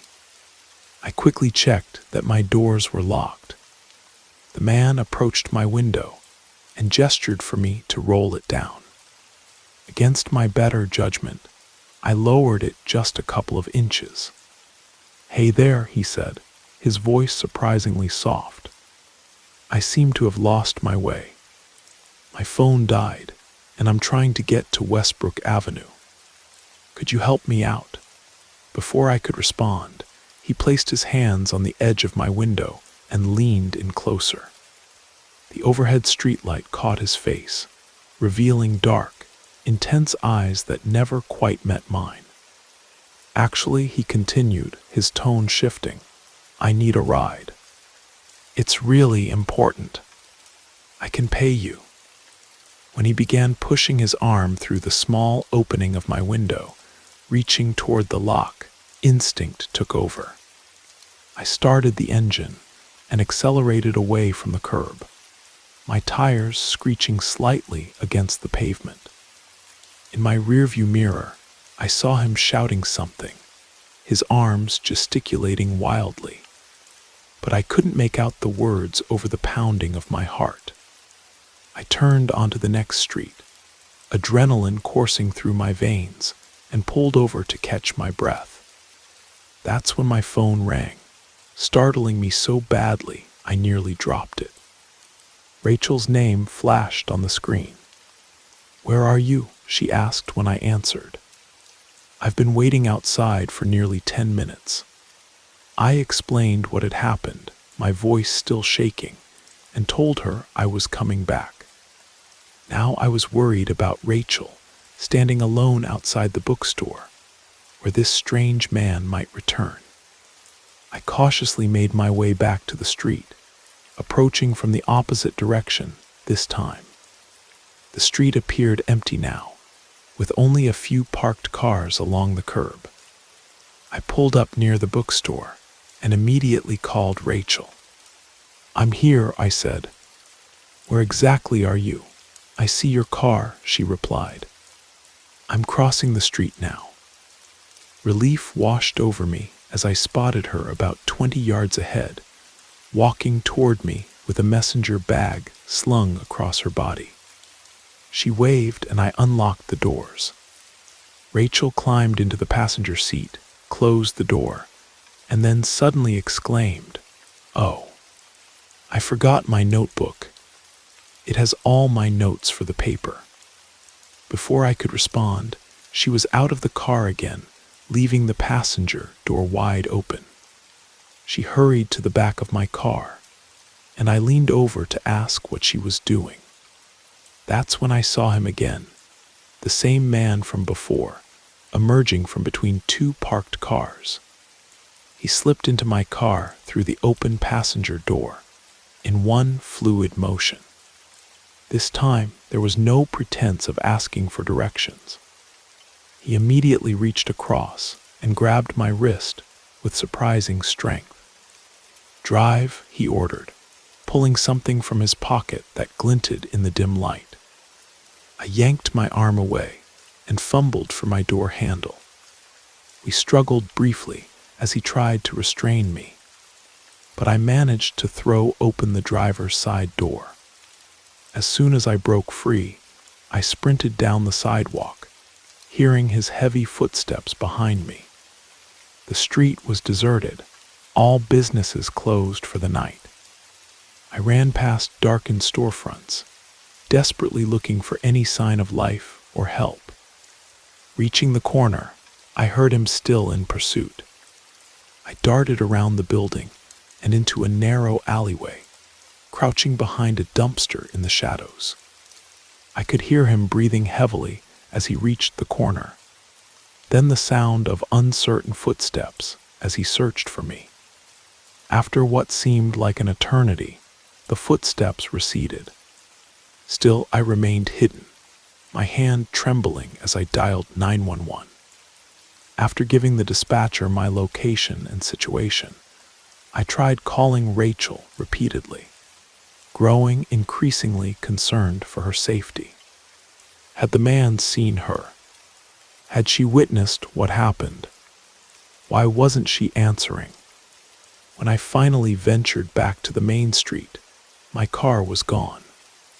I'd left the keys in the ignition in my panic, so this wasn't surprising, but it filled me with a new wave of dread. I called out Rachel's name several times, but received no response.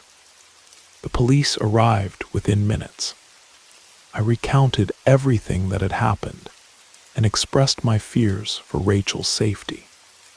They took my statement and began searching the area while I sat in the patrol car, still trying to process what had occurred. Early the next morning, a detective contacted me with news that left me speechless. They had located both my car and the man who had chased me, along with Rachel. The two of them had been arrested together at a motel, about 20 miles outside of town. The detective explained that they had been working together all along. As the full picture emerged over the following days, I learned that Rachel and the man, who turned out to be her boyfriend, had been running this scheme for months, targeting students and faculty at several colleges across 3 states. They would identify potential victims, usually women who lived alone or had access to off-campus housing, and Rachel would befriend them. Once she gained their trust, she would set up a situation like the one I experienced, allowing her boyfriend to either carjack the victim or gain access to their home through deception. What shocked me most wasn't the elaborate con or even the theft. It was the fact that the person I had considered a close friend for months had never actually existed. The woman I knew as Rachel had fabricated her entire identity, including her transfer student status and academic interests. When I was allowed to retrieve my car from the impound lot, I found something that sent shivers down my spine. A small notebook in the glove compartment containing detailed information about me, my schedule, and my home, along with similar notes about other people I recognized from campus. Next to my name was a simple notation: access to townhouse, 2 absent roommates, valuable electronics. I had been nothing more than a target from the very beginning. The countless hours we'd spent studying together, the personal stories we'd shared over coffee, the inside jokes, it had all been calculated. While I had been gaining a friend, Rachel had been gaining my trust for the sole purpose of exploiting it. Sometimes I still catch myself scanning the faces in lecture halls and coffee shops, wondering if someone is watching and waiting, planning their next move. I've become much more cautious about who I let into my life.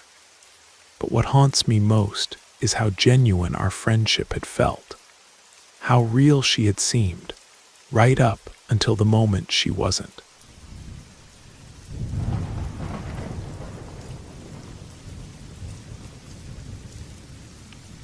My name is Emily. Many years ago, when I was a child growing up in a small coastal town in Maine, I had a best friend named Savannah. We met in kindergarten. I remember it clearly. It was during recess on a crisp autumn day, and we both reached for the same red swing. Instead of arguing, we decided to take turns pushing each other. We liked many of the same things: collecting seashells, making elaborate sand castles, and reading adventure books about explorers. We studied together and spent nearly every day with each other for about 3 years. But after 3rd grade, Savannah and her family suddenly moved away to Seattle when her father got a job at a tech company. I never saw her again after that tearful goodbye at her front porch. Of course, we were just children, and this was in the 90s before social media, so we couldn't keep in touch easily. The few letters we exchanged eventually stopped coming. I made many new friends over the years, and gradually began to forget about Savannah. Every now and then, I'd remember her. Those summer afternoons climbing the large oak tree in my backyard, our secret hideout beneath the pier. Or how we'd spend hours creating elaborate stories with her collection of porcelain dolls. I'd wonder what happened to her, whether she still had that infectious laugh that could brighten any room. Unfortunately, I never found out. And as I grew older and busier with college and then my career in marine biology, I thought about her less and less frequently. Then about 18 months ago, something unexpected happened. I received a friend request on Instagram from someone named Savannah. I'll skip her last name. At first, I didn't recognize who it was, but then it clicked. I couldn't believe she had found me after all these years. I didn't immediately recognize her from her profile picture because we were now in our 30s, and I hadn't seen her since she was 8 years old. I sent her a message, and we started texting each other almost every day. We mostly caught up on our lives. She told me she had become a freelance photographer, traveling around capturing landscapes and architectural marvels. It was somewhat strange because, although we had been incredibly close friends, so much time had passed that it felt like I was getting to know her for the first time.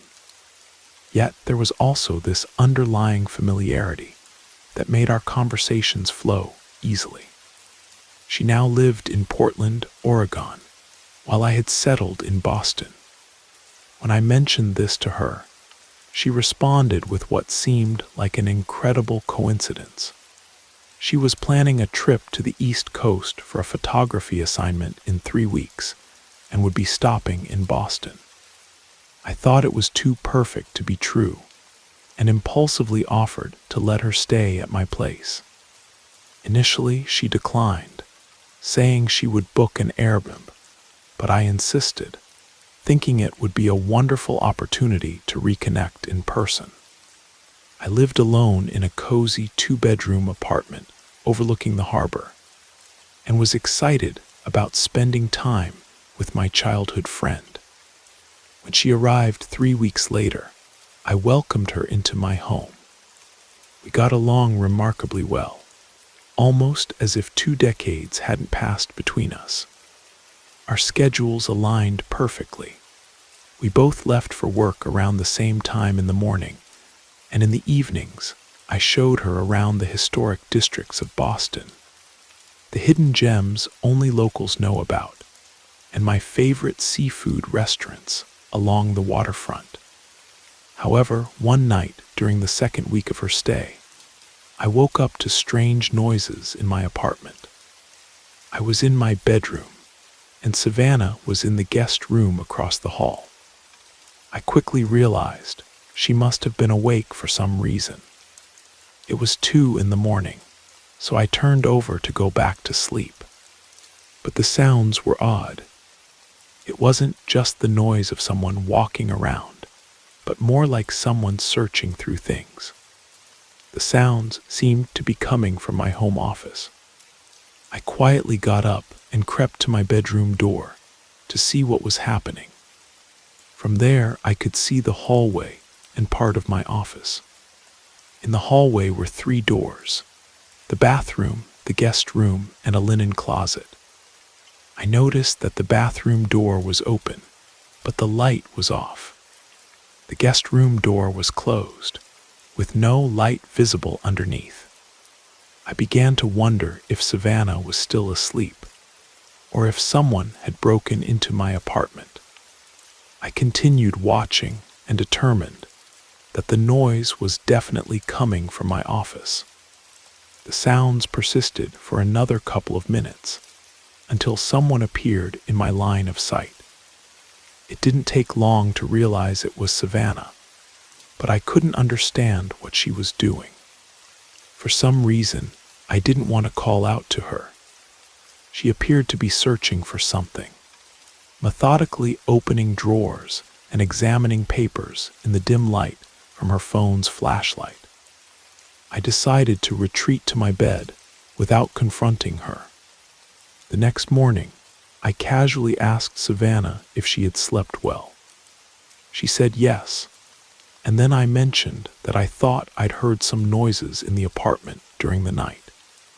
She looked directly into my eyes and said that was strange because she had slept soundly and hadn't noticed anything unusual. She suggested it might have been the old pipes in the building, or perhaps the neighbors. I said it was probably nothing, but I had already grown suspicious. She was scheduled to stay at my apartment for another 7 days. The following night, I slept soundly and didn't wake up, but the night after that was different. I had deliberately left some old research documents with university letterheads visibly sticking out of my desk drawer before going to bed. I woke up in the middle of the night again, but this time I heard faint noises in my own bedroom. They were quiet but loud enough to wake me. I peered through barely open eyes and saw Savannah hunched over, carefully going through the drawers of my bedside table. My heart began racing, but I remained still. I wanted to say something, but for some reason my voice caught in my throat.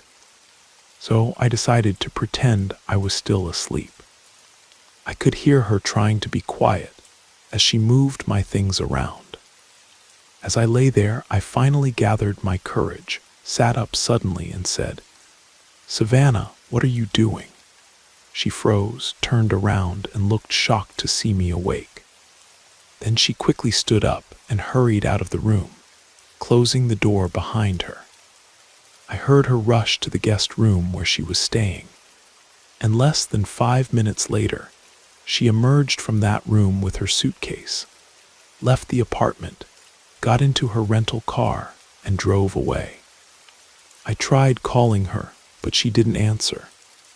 I didn't know what to do, so I went back to bed, though sleep eluded me for the rest of the night. When I woke up the next morning and checked my phone, I discovered she had blocked my number and removed me from all her social media accounts. Later, after a thorough check of my apartment, I realized she had stolen several items: my university ID card, a few official letters with my social security number visible, and oddly enough, several photographs of me from my desk. Reflecting on what happened, I realized I should never have let her stay with me. For someone I hadn't seen in such a long time, it wasn't a wise decision. I've since learned that identity theft rings often use social engineering tactics like this, reconnecting with people from your past who might trustingly let them into their homes. I still wonder how she found me again after all these years, and what her true intentions were. Was the Savannah I knew as a child even the same person who stayed in my apartment? Sometimes I think about searching for the real Savannah, but then I wonder if I'd just be opening myself up to more deception. Some childhood memories, it seems, are better left in the past.